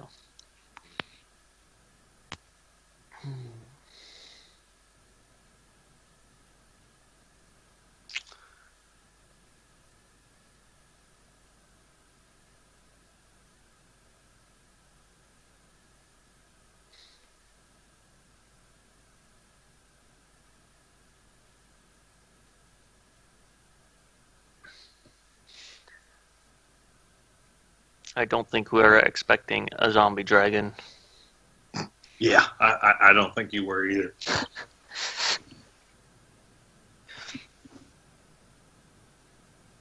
And this is Warhammer Fantasy Roleplay upon seeing that the proper thing to do was probably to run like crazy. Yeah. Well, I was playing off of them being distracted and was hoping to get a shot off, but Yeah, I had an epiphany at one point, but I was already, then I got my arm almost ripped off. But my thought was they keep on jumping around the pillars and have the necromancer and dragon blow up all the pillars till the roof comes down on top of them. But that didn't work out. That's actually a really good idea. And by now them, I'm just you running mean because, on Evan. I'm pretty much dead. Yeah. I was picturing the dragon really low to the ground since he was going after you, and I was like, ooh, I figured it'd be like attacking somebody on a horse, but I guess the necromancer was a lot higher. Have you guys ever seen the movie Jabberwocky? No. Well, it's a pretty good movie. You already had a chance to see it. It's Terry Gilliam, and I believe Michael Palin is the main character, but it's not a Monty Python movie, but it's very Python-esque.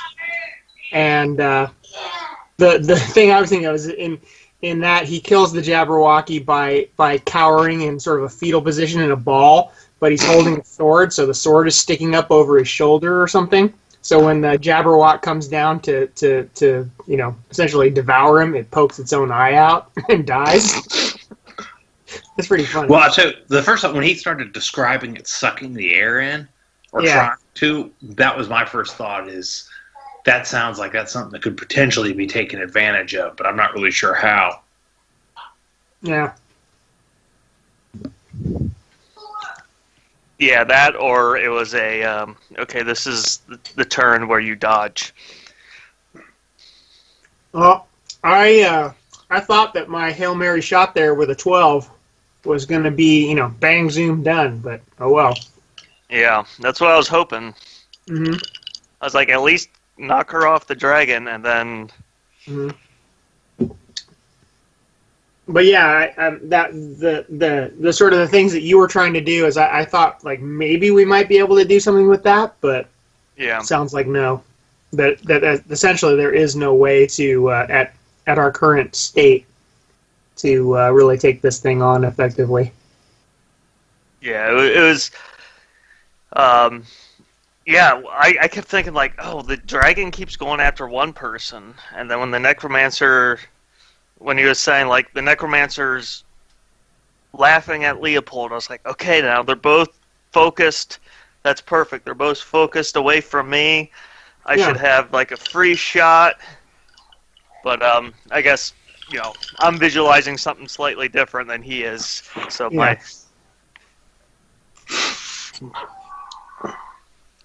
And it was one of those, like, well, it is a dragon, so attacking the neck might not even do anything. Yeah, and it's a zombie dragon at that, so. Yeah, which is another for what little I know about zombie dragons, I think aren't they linked to somebody where if you like kill whoever raised it, it also falls. Well, I think that's what we were hoping in the first place. Yeah, well, and I think based on our knowledge, I think that's probably something we would assume. Mm. Yeah. Well, I mean, I think when we went into this battle, we were like, oh yeah, we just killed the necromancer, and then all this goes away. But easier said than done.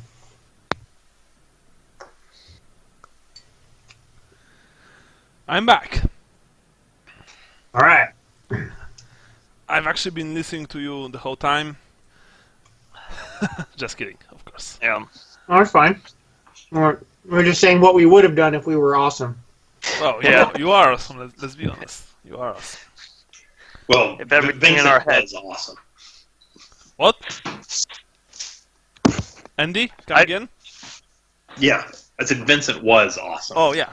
Of course. I imagined like the dragon going after Leopold, and the whole time I'm like trying to get closer, and I'm not getting any closer. And so as like Leopold will be running around the perimeter, the dragon will be moving around the perimeter, and I'd have this like really long, I'll eventually get there type of charge. Eventually. Yeah, I was just telling him that I had the idea. What I was trying to do before I had my arm ripped off, as it occurred to me that if I could just run around and get him to destroy every pillar, maybe the roof would fall down on him and kill him. Well, that is some kind of thinking, right? Actually, let's start with you, Leopold. I don't think Ryan's back yet. I'm back. I'm here. Oh, okay, never mind. So everyone's here. Leopold, you are catching your breath in a small side room with Jorn and Yavandir. Your bleeding has stopped, although you are feeling very weak from the blood loss. You don't feel your left arm completely. Now, that wasn't something I was expecting to see, says Jorn. Yeah, you don't see that every day. It's true. To profane such a magnificent creature, only humans could do such a thing. What a horrible race you are, says Yavandir. You know. Dude. We're going to have a serious talk when we get out of this alive. I'm glad I'm with Sally and Silka. If we get out of this alive, Leopold, says Jorn. By the way, you don't look so hot with that arm. Yeah, no, it doesn't feel very good. Well, I can't feel it at all, but... Can you walk? Yes, Asks I can Yavandir. run, too. Good. So, what are our options? We need to find a way to get out of here. Hopefully, we find the others on the way out, and we meet back at the safe house. I don't think there's anything else we can do here. We just got our asses kicked. We need to destroy... Game over, man! We need to destroy this abomination, says Yavandir. It must not be allowed to exist any minute longer. We need to come back here. Hey, we need to come back here with dynamite and blow this place up. Gunpowder. Yeah, you know what I mean. Stuff. We need to move now, says Jorn. He doesn't know what you mean because he has no idea what dynamite is. Yeah. We need to move now, says Jorn as he takes a sneak peek into the corridor through which you ran. We've got company. And as you look into it, you see that the zombies from the main chamber, they've probably been sent by the necromancer into every single adjacent room and corridor to try and sniff you out. You see that, lots of them are walking towards you, moaning and wailing. Come on, let's go, says Jorn. Leopold, are you going to you're going to move, or are you staying, to die? No, I'm going. I know in a heroic manner. All right, yeah, so you're going. It's a tactical retreat. Of course it is. Okay, you are moving further inside the palace. Sally, Vincent, and Silke. You three are in a small round chamber from which a couple of doors lead into different parts of the palace. You are also trying to, gather your bearings, catch your breath. Fortunately, none of you is too heavily wounded. Although, for example, Vincent, that dragon bump that you received, almost certainly, will almost certainly leave a mark. Okay. Did I take any damage from that? No. Okay. You'll be bruised, assuming that you live through this, but no damage. Silke, is trying to catch her breath. How did she manage to get a hold of that monstrosity? We gotta catch her off that thing. She can't stay on it all day. We need to go. We need to find a window, and we need to jump out of it. This is done. This is crazy. We're not doing this anymore. We're leaving. Let's go now. Move. I want to get my sword out instead of my sling. we must stop her. I agree with Silka. We're this far. We gotta. How? We gotta get her off that dragon. First of all, we need to move. I can already hear those walking corpses trying to search every room and corridor of this palace. Vincent, if you stay here and try to attack her again, I'm not staying with you. I'm finding a window and I'm jumping out. We have to leave. Be reasonable, Halfling. If you're going to jump out of the window, we are probably on first or maybe even second floor. First of all, you die. Second of all, you won't be even able to make it back to the safe house with the injuries that you sustain. Remember that there are Skaven everywhere. Well, let's find some sheets or something we can tie together. Either way, we gotta move. I have a feeling they're not far behind. But let's stick to these smaller corridors to where the dragon can't follow us. I agree. There's only a number of places a dragon that size can move around inside this palace. So let's stick to those smaller areas. As you were saying that, you've heard and felt, not far away from you, as if some huge object just crashed through a wall. The whole of the room just trembled. I'm running. All right. The few glass windows shattered, and a few of them even fell from the frames. Some fancy pieces of wooden furniture fell to the ground, and yeah. And second after that, another similar quake was felt. We need to move. Hurry. Keep an eye out for the others. Let's go. I think they went in a completely different direction. We are on our own, says Silke. You are moving further into the palace. Alright, so now... So now, Leopold, tell me, what do you want to do? I want to hear your plans for, the rest of this situation.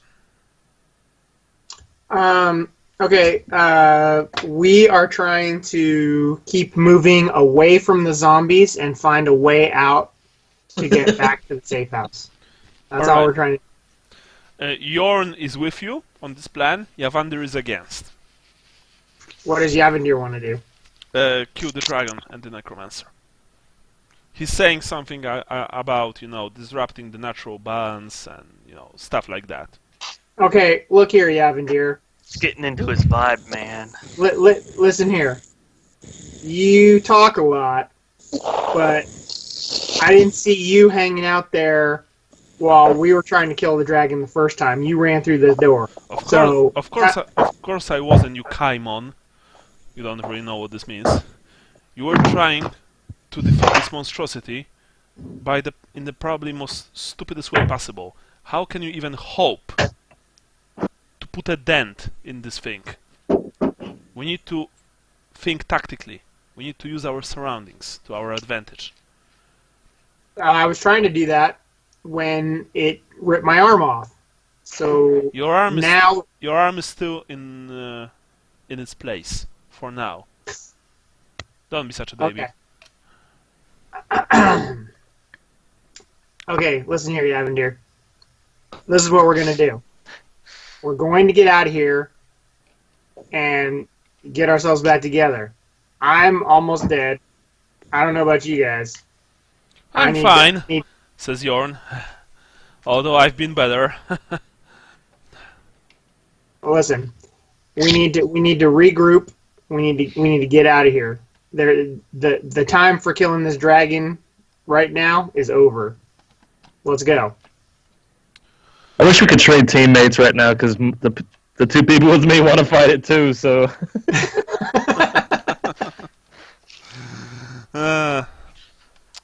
Okay. Well, I'm about ready to stick a meteorite sword in this guy. Yavander isn't saying anything else at the moment, but you know that he's clearly, not happy about you wanting to just run away. He's trying to appeal to your martial pride. What would your god do, human? The one that you worship, the warrior king. The one that I called on for that miraculous shot that bounced off of thin air. Yeah, he would do what I'm doing, which is gather reinforcements. He wouldn't die. He would gather reinforcements and come back and kick this thing's ass. Well, I don't really know much of the history of your religion, but wasn't Sigmar responsible for slaying single-handedly monsters of myth and legend? Yes. But that's when he was a god. When he was just a normal guy, he had to fight just like everybody else. I'm saying that he did this when he was, as you like to use this term, normal guy. Before he ascended to heavens. Okay, let me put it to you this way. Obviously, I am not Sigmar. So... Karnos give me strength, Assyrian give me might. Very well. Lead the way. Jorn, of course, because you are too wounded. Actually, you should probably stay behind, just in case. Mm-hmm. He didn't finish, his thought, but you are wondering if he meant just in case we need to, leave me, sacrifice you on the altar of necessity. No, I get it. You just have to be faster than the next person. Yeah. Yeah. So anyway, you are running. You're making your way deeper and deeper and deeper into the pass. Right. That was Leopold. In case of Vincent and Sally, it's going to be harder because there are two of you. So, if you want to make a decision, you need to come to a consensus. What do you guys want to do? Sorry. By the way, everyone from time to time hears the sound of probably a dragon crashing through the walls. Just FYI. So, you are making your way, Vincent and Sally, further into the palace. But you know that eventually you reach the end. There will be no more places to go to. I just picture the necromancer covered with dust getting hit by all this stuff as the dragon goes through just like holding her hands up, like getting hit by logs and rocks and just having a heck of a time while this dragon goes through the building. Like, stop it! Ow! Gosh, rocks! Ow, hurts! Ow, ow, oh, ow! Yeah. Hey, Vincent, did I give you my rope, or did I give it to Leopold? I am running pretty slick. All I have is a sling bag and weapons, and I have like tinderbox, healing poultices, a drought, a healing drought. Yeah, I just have like the minimal. I don't have any like extra gear. Got some torches. So I'm looking for any rope or sheets I could find. Okay, roll for perception. Okay, 1 second.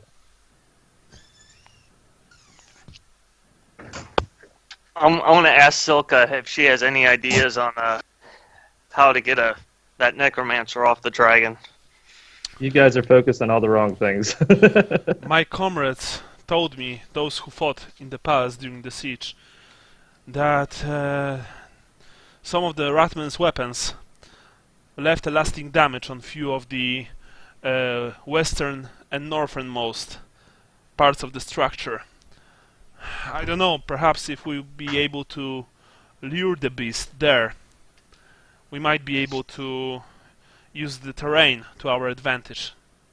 But it's a long shot. Well, I think it's our only option right now because I don't. Do you know which way we're facing? No, honestly, right now we are just trying to, I think, to get as far away from it as possible. But we are making a mistake. We need to gather our bearings. She says. Yes. Halfling, this also means you. So if it's the quickest way out of here, then so the palace is damaged on the west side to northwest side. Yes. All right. Well, let's try to make our way that way. If all else fails, it should give us the rubble should give us some cover from these beasts. Those beasts are keep an eye out for the other. Those beasts are actively hunting us, and Halfling will be only able to get out of here once we kill the necromancer.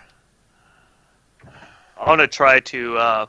Is there any windows nearby where we could kind of do the whole which way's north? Roll, and we shall see.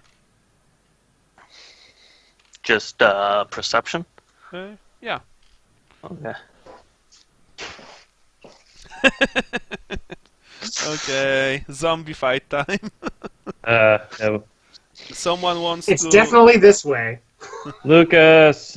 Lucas, good guy Lucas. Where's that steam tank?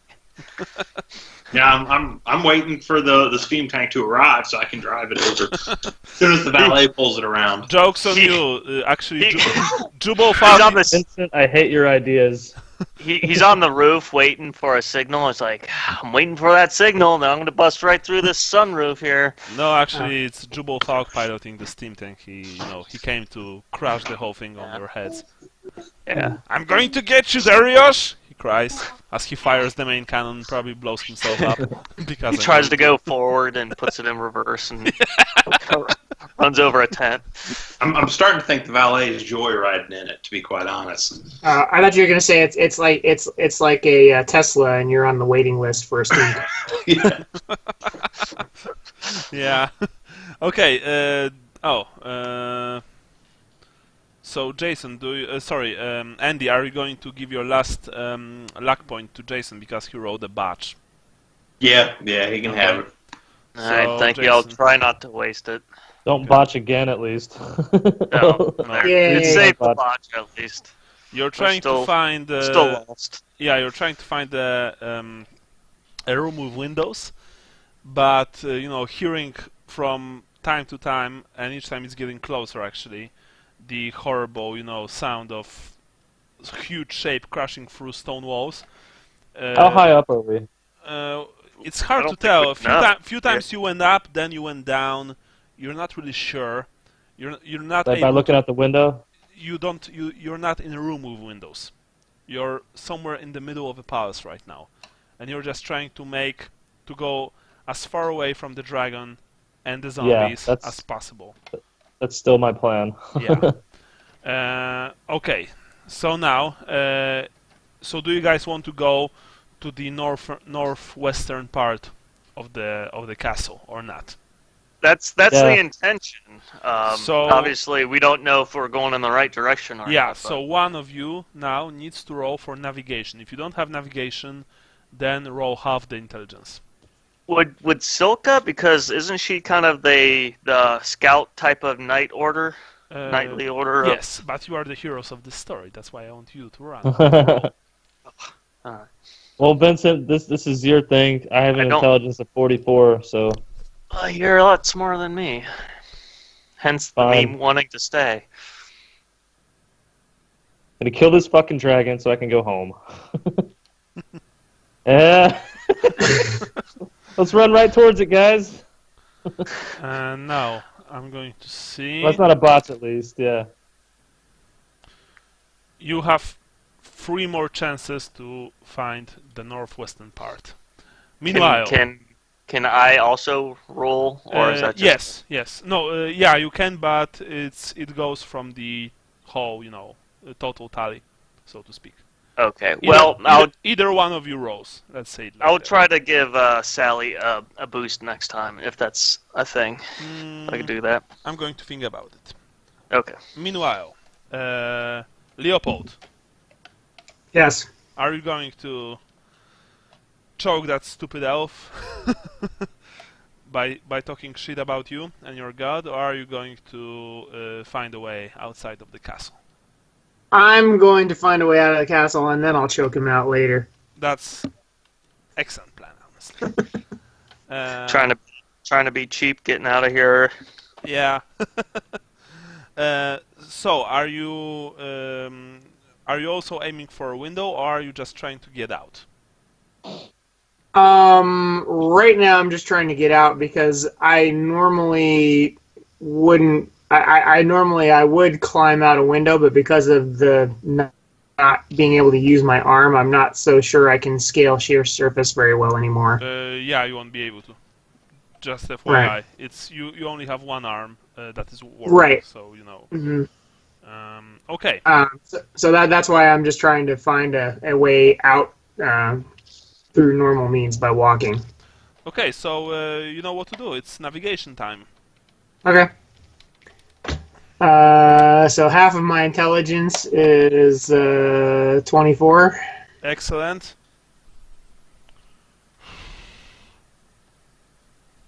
Nope. Oh, no batch. Alright, let's see. How much time left do you have? Ooh. You have 4 more tries. And then it's combat time. Okay. Or maybe something worse. I'm not sure yet. I'm an asshole like that, you know. I'm not sure. It's okay. In how many ways I want to kill you. You have to excuse me for that. Well, I have my meteorite sword in my out in my good arm. Excellent. So in your good arm you have your meteorite sword. Very well. Okay. Good. So let's go back to Sally and Vincent. Which one of you rolls? Do you want me to roll again? Yeah, and if I can give him any kind of bonus, I would. Or if Zilka can. Try and keep it in mind again, if we can find windows and at least get a sense of which direction northwest is. Okay, I will allow a bonus, but I'm not going to tell you how big it will be. Okay, I'll roll. Most likely northwest is in Los Angeles with a... That's almost half. You have 24. Alright, you've managed to gather your bearings. Awesome. You think you know where to go now. To the northwest. To the northwest! I point with my sword. Okay. So I guess so Silka, you're saying that the foundation is fragile and we might be able to I don't know. use that. I don't know that. I know about that. Vincent, my comrades just told me that during the fighting, the Skaven used some horrible arcane weapons. I mean, I saw them myself, but they really wanted to get the Countess. That's why they've sent their most efficient shock troops into the palace, armed with all kinds of horrible mechanical weapons of war, fire-spewing machines, and other stuff. I've heard that entire rooms in the northwestern parts of the palace collapsed or were completely destroyed. Who knows, maybe the foundations there really are weak and we'll have a chance to use them to trap the dragon, or maybe even destroy it. I'm not sure. Anyway, I think that's our only chance. Yeah, just if we could get the dragon to lurch, or just something to throw off the necromancer, that gives us an opening. Yes, well, we can hope for that. Can we? I'm not talking. I'm just moving. Yeah, I know. These guys are crazy. Why did I have to get stuck with them? Yep. Okay, so you fortunately you found a way, at least you think so, and you are moving towards the northwestern parts of the palace. With some luck, you will be able to reach them soon. Is there any chance we can stumble upon the other party? No, but you can stumble upon a zombie if you want. Yeah, that's all right. Okay. Maybe later. Oh, I'm sad. Okay. So now we have Leopold. It's time for you to roll. Okay. And the power of Sigmar. No, not really. It's a botch. Well, is it definitely a botch? Yes, it is. Okay. You are traversing your way around the corner when Sandy Avandru yells, "To arms! The enemy is upon us!" And from the shadows, in a small room, which probably was very beautiful before the siege, as you can see outlines of many fancy-looking, furniture pieces and portraits, some art decorations. Anyway, from the gloom in this room emerge zombies, and they fall upon you. Okay. On 3 of you. There are many of them. Leopold, you are assaulted by a trio of the undead. Your comrades seem to at least be fighting 5 of the horrible things each. Oh my god. Yes, it seems that the necromancer is, trying to zero in on you with every second, and she's making good progress. Because this ambush really felt unnatural. It was as if the zombies knew that you would be coming through this room. So standard. Did we burn? Andrew, you're not Andy's a telepath. Luck. Yeah, it's gone. There's no more luck. All just rolls. Oh, so you're back? Like you're saying you're back? I'm sorry. Yeah, I'm back. Okay, I was thinking that you were writing, for him to go back. Okay, so first of all, initiative. Actually, you know what? No, it doesn't matter because you'll be first anyway. You're not surprised, fortunately. So you are able to act first, and you saw so many horrors today that honestly, those zombies, they're not affecting you that much anyway. I mean, they are still horrible to behold. But you saw worse. I mean, you saw a zombie dragon, so your declaration. You are in a charge distance. Yeah, I'm gonna have to charge because I don't have a second arm to be able to parry even. So yeah, I'm gonna charge. Think really well about your course of action. Just good run. Oh, can we run? Well, you can try. I thought they were on us. They are on you, but you're not in combat yet. Yeah, you said you're at charging distance, which is. Oh, okay. Well, then that would be a disengage action. Yes, but you'll be able. You have to run past them, which means that you have to test a single dodge blow test. Okay. With minus 20% modifier. Wait. I'm not sure if it was 20% for the battle or. Oh, my minus 20% because I bled out. No. It was only for the battle. So Your arm is useless, but you don't have those modifiers anymore. Still, you will need to make a single dodge blow test to escape. By the way, you are running for your life, just trying to get out of there. So it's not like you are able to, to shout to your comrades, "Follow me," or to make an ordained escape. You're just running. Yeah, that's cool. Which means that you will be that you will be, that you will be alone if you especially Yavandir. Yeah, fuck that guy. Seriously. Okay, right. Roll dodge blow. No. What? Okay. That's not good. That's not good, but that's not a batch. You've dashed towards the nearest exit. You're trying to make your way past those few undead that that are actually blocking it. Those zombies are also, that they're of the fancy kind, the artistic undead. But you don't care about that. You just want to get out of here. Unfortunately, one of them, with its fingers replaced by exclusive silver kitchenware, slashes at you, and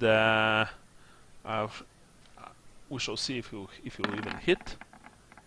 No, but fortunately the blow just misses you completely, misses your leg, and you are through the door and running for your life. Awesome. You don't know in which direction you are running. You're just running. Sure. Don't care. Yeah. Yeah. I'm in pure survival mode. Leopold survival mode. Yeah, survival mode. You can unlock it after beating the game once. Okay. So now we have the rest of you, which is Vincent and Sally. You are entering. Vincent. Yeah. I'm marching in a certain death with you here. So if we survive, I think we need some kind of kandata. Like, you definitely owe me a favor after this. For what? We haven't done anything. Yes, you owe me. If we survive, I've marched into the pits of hell with you for no reason, apparently. And then y'all left. Yeah, which we should still be doing. So I'm saying, if I stay with you and fight here, remember this.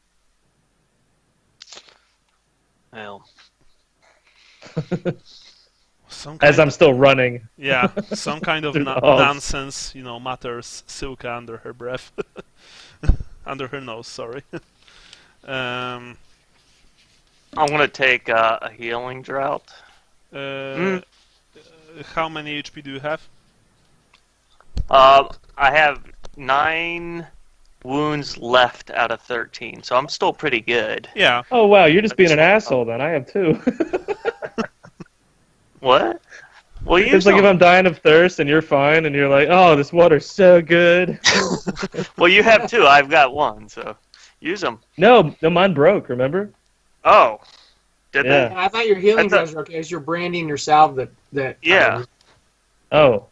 Do I have healing draughts? No. Your healing draught Yeah, I didn't think I did. I thought they broke. And besides, you wouldn't even be able to use it because you're heavily wounded. Yeah. Oh, you're heavily wounded, Yeah. Sally? Yeah. I have 2 wounds left. Oh. What a shame. Yeah. I guess I'll do a Coca-Cola pose. No, I'm definitely remembering this. No, Me and Joe Vincent. I'll save it because I still have 9 wounds out of 13. We'll see. No, that's stupid. I'm gonna take it. I'm gonna go back up to.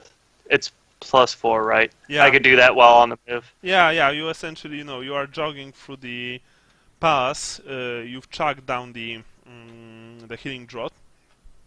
You can. I didn't know you. Sorry, go ahead. You already feel better. You also feel. I'm flicking them off. Sally's venomous stare, on your person. I'm gonna leave a little left in the bottle and be like, "You want some?" Got some of my backwash. Oh my god. No, I'm kidding. But yeah, I didn't realize you were seriously. Yeah, I have 2 wounds left. Okay. Wow. Nice, boys. Really nice.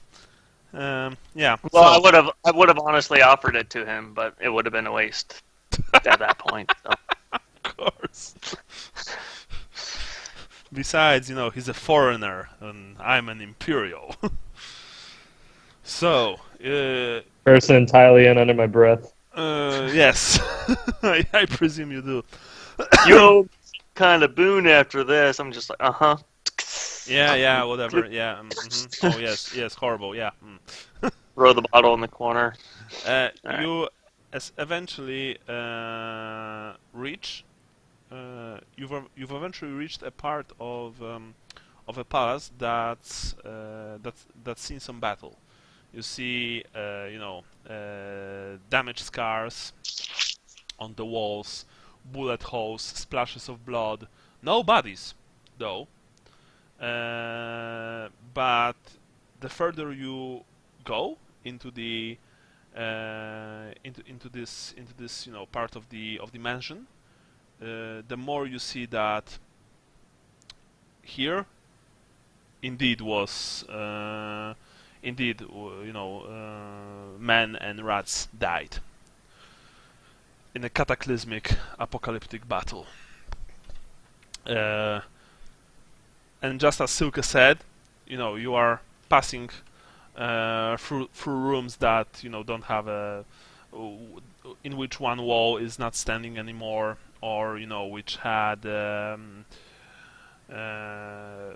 which were blown to pieces. Essentially, there are only there's only a crater inside. No furniture, nothing.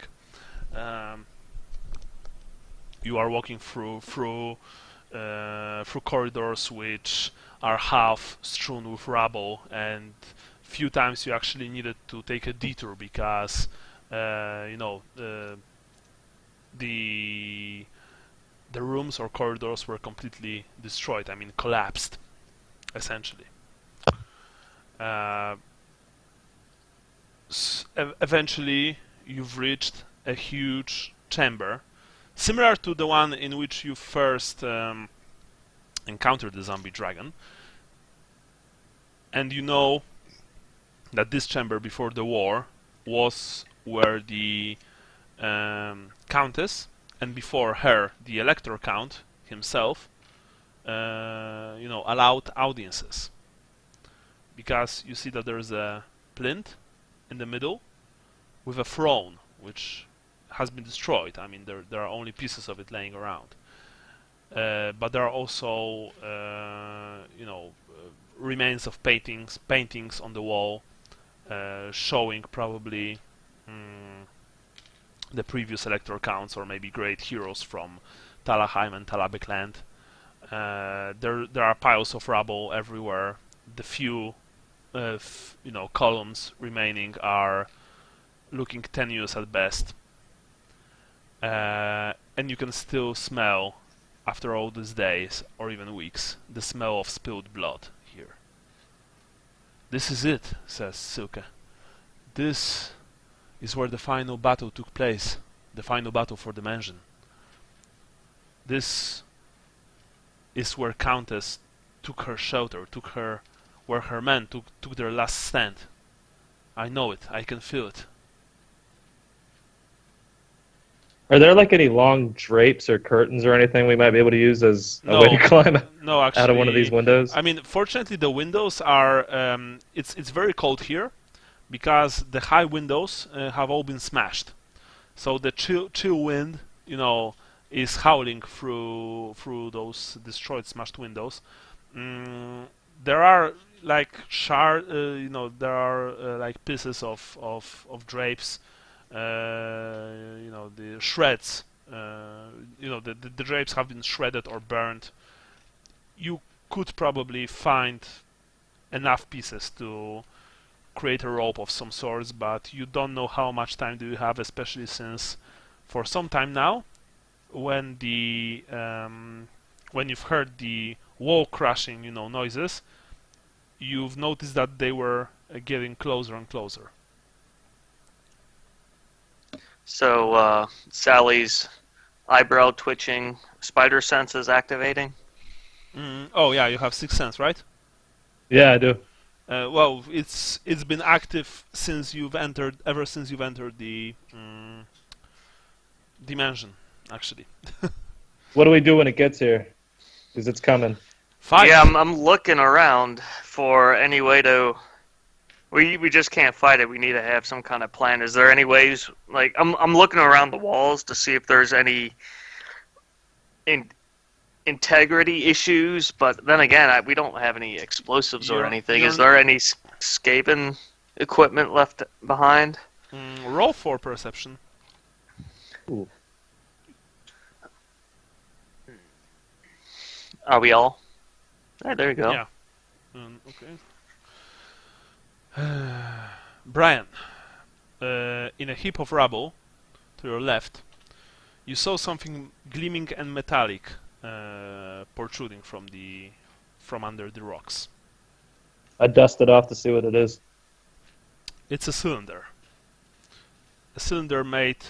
Well, you're not sure in this gloom, although it's a bit, there's a bit more visibility here, but you're not sure. The cylinder looks like it's made from bronze, perhaps.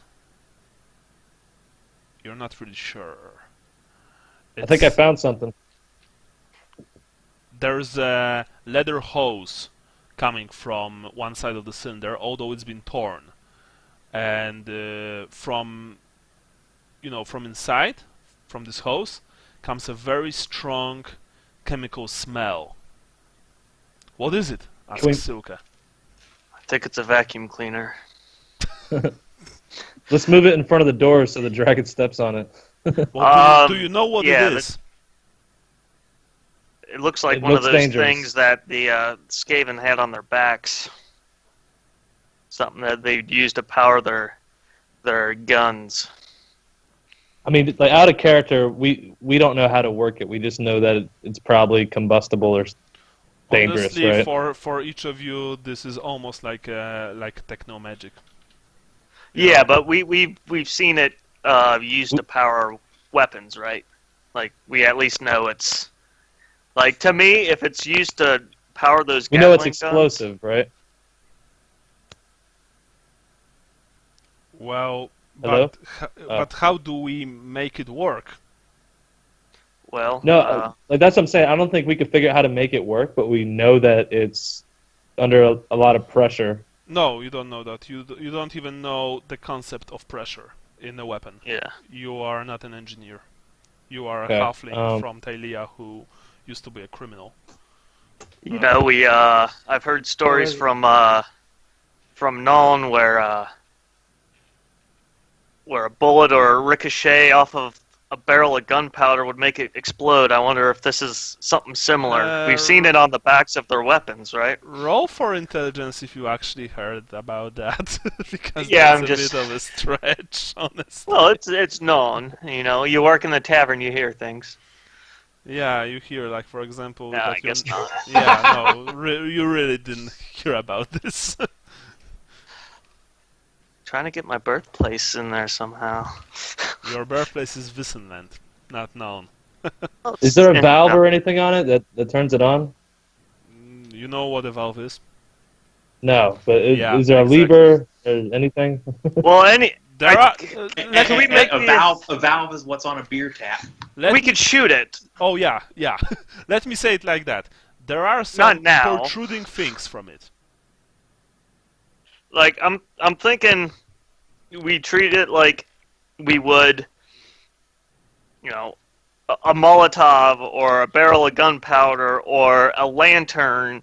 If you shoot it with a projectile, things happen. Is there a lantern around here that we could throw at it if you miss with the pistol? Well, Silka, you have your bow and arrow, right? Do you think you can hit this? I guess this thing's pretty size of a backpack? Stationary. Yeah, I think I might be able to, but what do you think it will do? Well, have we seen it used with their weapons? Like Sally, I guess, saw it when they executed. Is it the same thing that the guys used to execute that family? I want to grab your pistol off your belt and start loading it while you're talking. Well, what Brian said, he's trying to he's reaching for your gun, Leopold, and that sounds really lewd. Hey.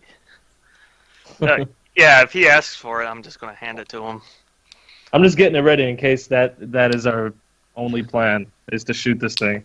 But have we seen them use that backpack in that? Actually, you haven't, because you you went out in the Temple of Sigmar during the siege, so you haven't saw the full extent of their weapon capabilities.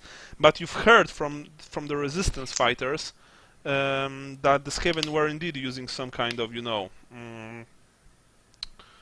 arcane fire-spewing machinery. And Brian, of course, you saw the horrible fate that befell those poor people outside Yavandir's forge, which you've decided to sacrifice on the altar of douchebaggery. So it's the same thing, though. It's the same weapon. Well, yeah, Like and didn't seen Vincent it used, see right? it used? By the way, Sigmar? as you've picked it up, you can feel that someone is sloshing inside. Something is sloshing? Yeah, like a water, All right. Well, so I say we try to hit it with a projectile, or I have a fire starter kit and some torches. If there's some way we can. Hey, can I try using it? Holding it how the Skaven were holding it when they used it? I don't think. I think it's only part of it. I don't think it's the whole contraption. Okay. Yeah, like I some said, kind of liquid in here. There's only a hose. You don't see, because you saw that the Skaven executed those people. Well, first of all, it looked like a gun, and you don't think that this thing holds any solid ammunition, only some kind of liquid. And there were two Skaven. One was holding the cylinder similar to that one, but bigger, on its back, and the other was holding this strange multi-barreled weapon, which it used to, execute civilians with. You don't see, and this thing only has like leather hose, which actually has been torn in place. So start dragging it closer to the door so where the come through. What do we want to do with it? Like, if we think the dragon's probably going to come through the wall, unless there's a larger door that enters in.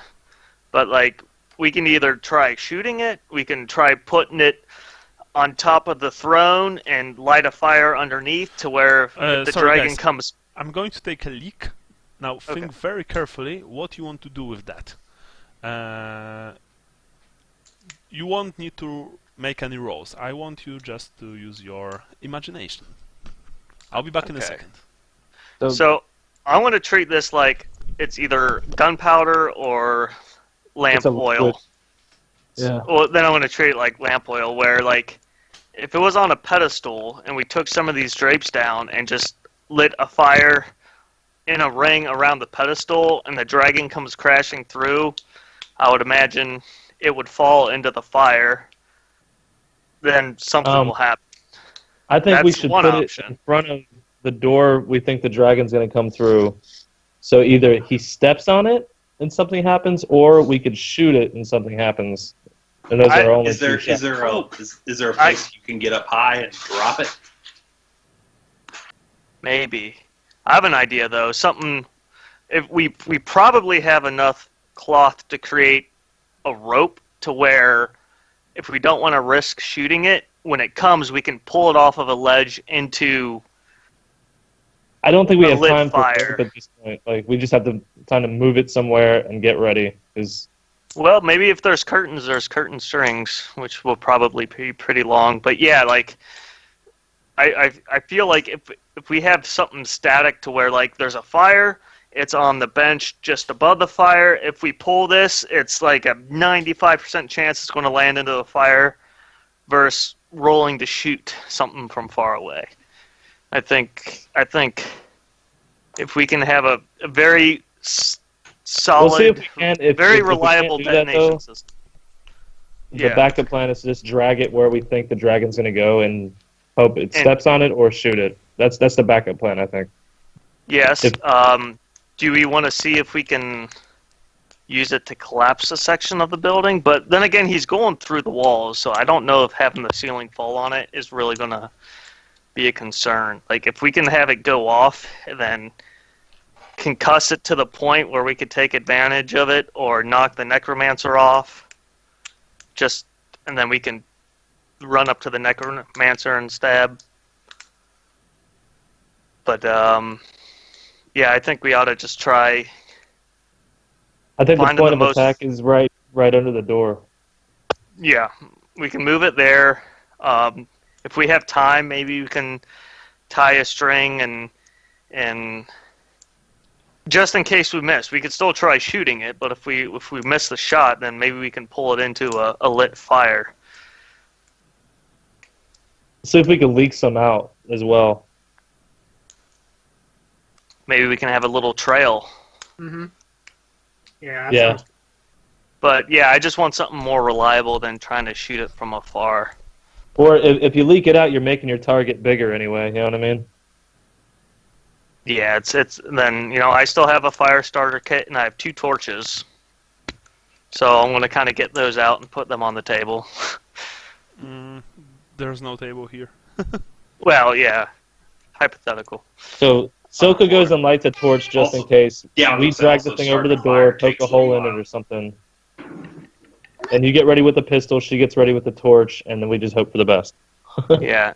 Silka, be prepared to shoot that thing. I'll start getting the torches lit with the fire starter kit. Sally, if I'm gonna start dragging it over on there. Your own. Yeah. And if it leaks at all, and we can make a little trail to wherever it's at, yeah, we'll do that. There's not any more of these things around, are there? I guess you probably not. No, there was only this one. Okay, can I try and tilt it so that some of the liquid comes out of the busted hose? Okay. This thing is like semi-transparent and it stinks horribly of some foul chemicals. You don't even want to know what it really is. So I want to drag it in front of the door. Alright, as you are dragging towards the door, you felt and heard another loud, smash or crash, and this time it was very, very near. I'm running to the back of the room. I'm setting it there and running. Were we able to trail out any of the liquid to light with the torches? Actually, roll for agility. The one who was doing it. That's you, Sally.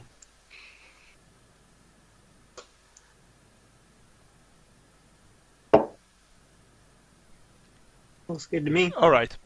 Yeah, you've managed to run a fine trail of the liquid coming from the hose to your location. I presume that you guys are trying to hide somewhere in the room. All right. Let's see. That's. Should I bait? What? And then, bait. All right. Maybe. Yeah. You still have health, so let me bait. You hold on to one of those pistols, the one you loaded. Okay. In case you have to take a shot at it. Have Silka ready to take a shot at it, and then take one of the lit torches. Actually, take both of the lit torches, because I think that's. And then we'll go from there. I'll kind of stand at the opposite to pull the attention away from you and away from it being lit. Maybe if I can. Yeah, and let's do it. and if the necromancer falls off that dragon, go at her. Go for the throat. Ignore the dragon. Same thing for you, Silka. Hey, if you see Vincent, you take a torch, and so you're going to bait it, and you're right there next to the trail of the liquid with the torch. I'll be like John Hammond in Jurassic Park with the flare. All right. So I'll take a torch, and I'll be standing kind of in the middle-ish of the area, trying to draw attention away from Silka and Sally. All right. Excellent. So I want to get over here, beast. See if that. And I don't mean the dragon. you're yelling that. Yes. You've heard something like from behind the door leading to the chamber, and then the door exploded inwards. You were peppered with splinters and fragments of masonry, although small. Still, they've opened a few cuts on your face. Sally and Silke, you are cowering behind a part of a destroyed pillar, and you see one of the most insane and courageous things that you ever saw. Vincent, with his sword drawn out, and remind me, you still have your torch, right? Yes, I have a torch in one hand, sword in the other, then a pistol hanging by my side. And torched in the other, is standing in front of a monstrosity from your worst nightmares. The dragon and its rider are looming over you. The necromancer Gugula Skell, which by the way you can see in the handout section, I've added her, looks at you. Oh, man of more. Are you ready to meet your weakling god? I'm going to send you to him now, me and my little beloved Gideon. Then I'm going to yell, "Take my hand and we'll go there together." Oh, I don't plan to. You see, my master made sure that I'm going to live forever. Oh yes, I follow his teachings, and they are truly rewarding. You can be sure about that. But I'm actually a bit tired speaking to you. I think I'm going to kill you now. I would like to say that this is going to hurt me more than you, but then again I would be lying. Any last words? Yes. There you go. Now! Alright. So, Sally, you are lighting the liquid, right? I thought Vincent was going to do it. No. Andrew put it best. EPKA, Yeah, I mean, I'll do it. motherfucker. Yeah, you and Silka are getting ready to light it with the other torch. Alright. Yeah. I'm the distraction. Alright, so Sally, Lighting you're lighting the liquid. The flame licks towards Vincent, I'm going right to- right past him and towards the canister, the Skaven canister. You are very glad that it's flammable, but will it work? Meanwhile, Vincent is taking a mad dash to the side. I'm running back as well. No, you're not. You are. It's split seconds, Brian. You are not able to run Okay. back. Essentially, this is it. Vincent is making at the same time dash to his left, as the dragon once again tries to smash him with its monstrous claw, and the horrible necromancer Skell begins to mouth a vile incantation, which will surely slough the skin and muscles from poor Vincent's body. The flames reach the canister.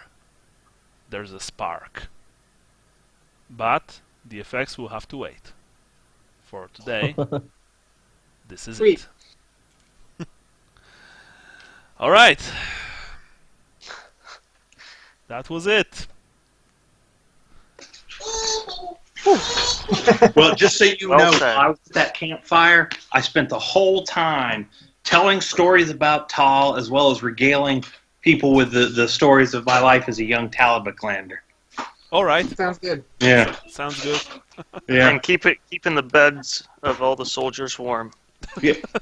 No. In That fact, was- I might have even built a shrine to Tal, and then used every folksy saying I knew, and Was pretty tall. Yeah. Well, what other XP things did I do? Sure, you are. I had tons of great ideas that I gave to the general. Like construct additional pylons, or or stuff like that. Very, very tall pylons. Or invest in mammoth tanks, because mammoth tanks are the best. You guys don't have security clearance for a lot of it, so I can't really repeat it. But yeah, if I would tell you, I'd have to kill you, of course. Yeah. All right, everyone gets 70 points for this session. Good. For your characters, each of you gets 10 points. For your birthplace, Brian, Tylea. I said, 10 points. 10 points because you were saying to Vincent that you owe me something in Condata, yeah. Condata, yeah, whatever that is. It was very cool. It's like contract. Yeah, it's in a lexicon in Spears of the Maiden. Oh, okay. So 10 points for you, Andrew. Were you Talabheim enough today? Like I said, I spent the whole time regaling them with stories around the campfire, and no, obviously I didn't do a whole lot of anything other than. I know. That's do why what I was supposed to I'm do. going to give you 5 points. He was the scout. Like that was the reason we had him go, was because he's a rural man. So yeah, he's a rugged rural man. Okay, you know what? You weren't present on 2 games, so this one goes like for on the account of further playing together, 10 points. Okay. Jason, what about you? Birth location. Wilsonland. You've tried the gunpowder trick. All right. It was good thinking. On you. I'll give you 10 points for that. Sean. I don't feel like I did anything Wissenlandy today. Okay, if you say so. I don't recall. All right. In that case, we shall go to the religion part. Brian. I said a prayer to Ronaldo and crossed my fingers, and Vincent was first facing the dragon. Nice. Although to be fair, I don't know that you deserve any XP considering you just messed his name. Whatever. That's how they say it in Tylea. Ronaldo. Yeah, still better than Ronaldo. Okay. I can give you 5 points for that, I think. Andrew? Yeah, again, I mean, I didn't really have time to do it, So, yeah, that's fine. Yeah. All right. Jason, 10 points. You crazy man. Sean, I like that theological dispute, rather. Yes. 10 points. Just remember that you also always need to emulate Sigmar's actions. Yeah, so first I need a magic hammer from the dwarves. And, yes, exactly. But you are getting there. Still, 10 points. That was nice. Star sign, Brian. Righteous, fearless, merciful. I grabbed Soka because I thought she was frozen in place. Nice. All right. I don't want to do this, but seeing as how that's my only way out of here at this point because these people are crazy, I'm kind of leading the way, like through the corridors. All right. Sort out. Yeah. 10 points. You absolutely deserve that. Andrew, what about you? Mummet the Fool, which is sensible, intuitive, and lucky. And I did try to tailor the intel to not make it sound like rescuing Gennaro was a fool's errand. So to make it sound more palatable to the general, which I feel like that's sensible and maybe a little intuitive. But that would be it. Okay, 10 points. Jason? Gungren's Baldric, militant profession of arms. I at least tried to stab the necromancer. 10 points. Yeah. Sean? Cackle facts the cockle cheap. You trying to leave right I was away. gonna say I threw away my friends' lives. What? That's what I was thinking. Come again, please? I said I threw away my friends' lives. I didn't value them. Oh, okay. Okay, 5 points for that. That was pretty good. Yeah. He wanted to leave right away. That was pretty cheap of him. Yeah. After he.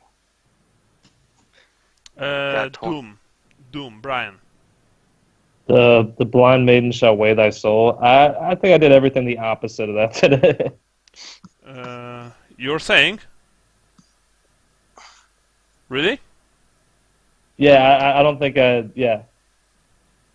Okay. Well, so I mean, like, unless you can think of something, I think everything I did today was like, fuck this, I'm leaving.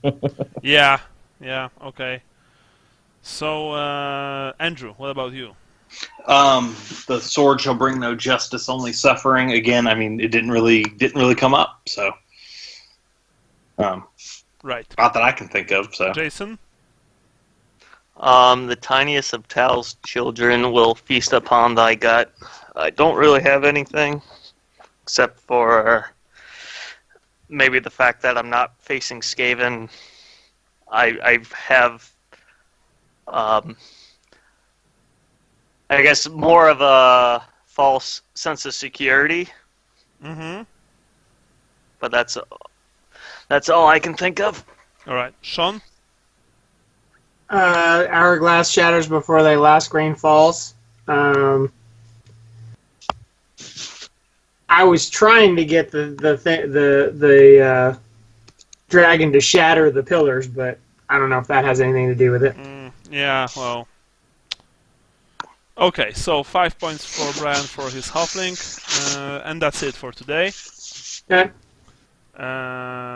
What do you say about 18th of February? hold on, that might not work for me. Let me pull up my calendar.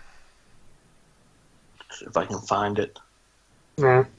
I will need to double check. I know something's going on that weekend. I'm trying to remember if it was a Saturday event or a Sunday. President's Day is the 19th. Yeah, that's the 18th is my middle kid's birthday party. Okay, sure. And what about, in that case, what about 25th? Yeah, 25th should be good. 25th is showing clear for me. Yeah, I think I'm good. So we shall all play on 25th. Because I would, match... I would have you all in one place, so to speak. Okay? Okay. Awesome. Cool. Right, so in that case, I will see you on 25th. By the way, who was making notes today? Oh, that was me. Okay, was this your last time? Yes, So, I think it was. Add 30 points Okay. to your character. And remember that you also received a single insanity point as well. Insanity, got it. Yeah. So add a single insanity point to your character sheet. And yeah, and I think that's it, honestly. Okay. Okay, guys, thank you for the game. I will see you all on 25th of February. Cool. Okay, sounds good. Okay.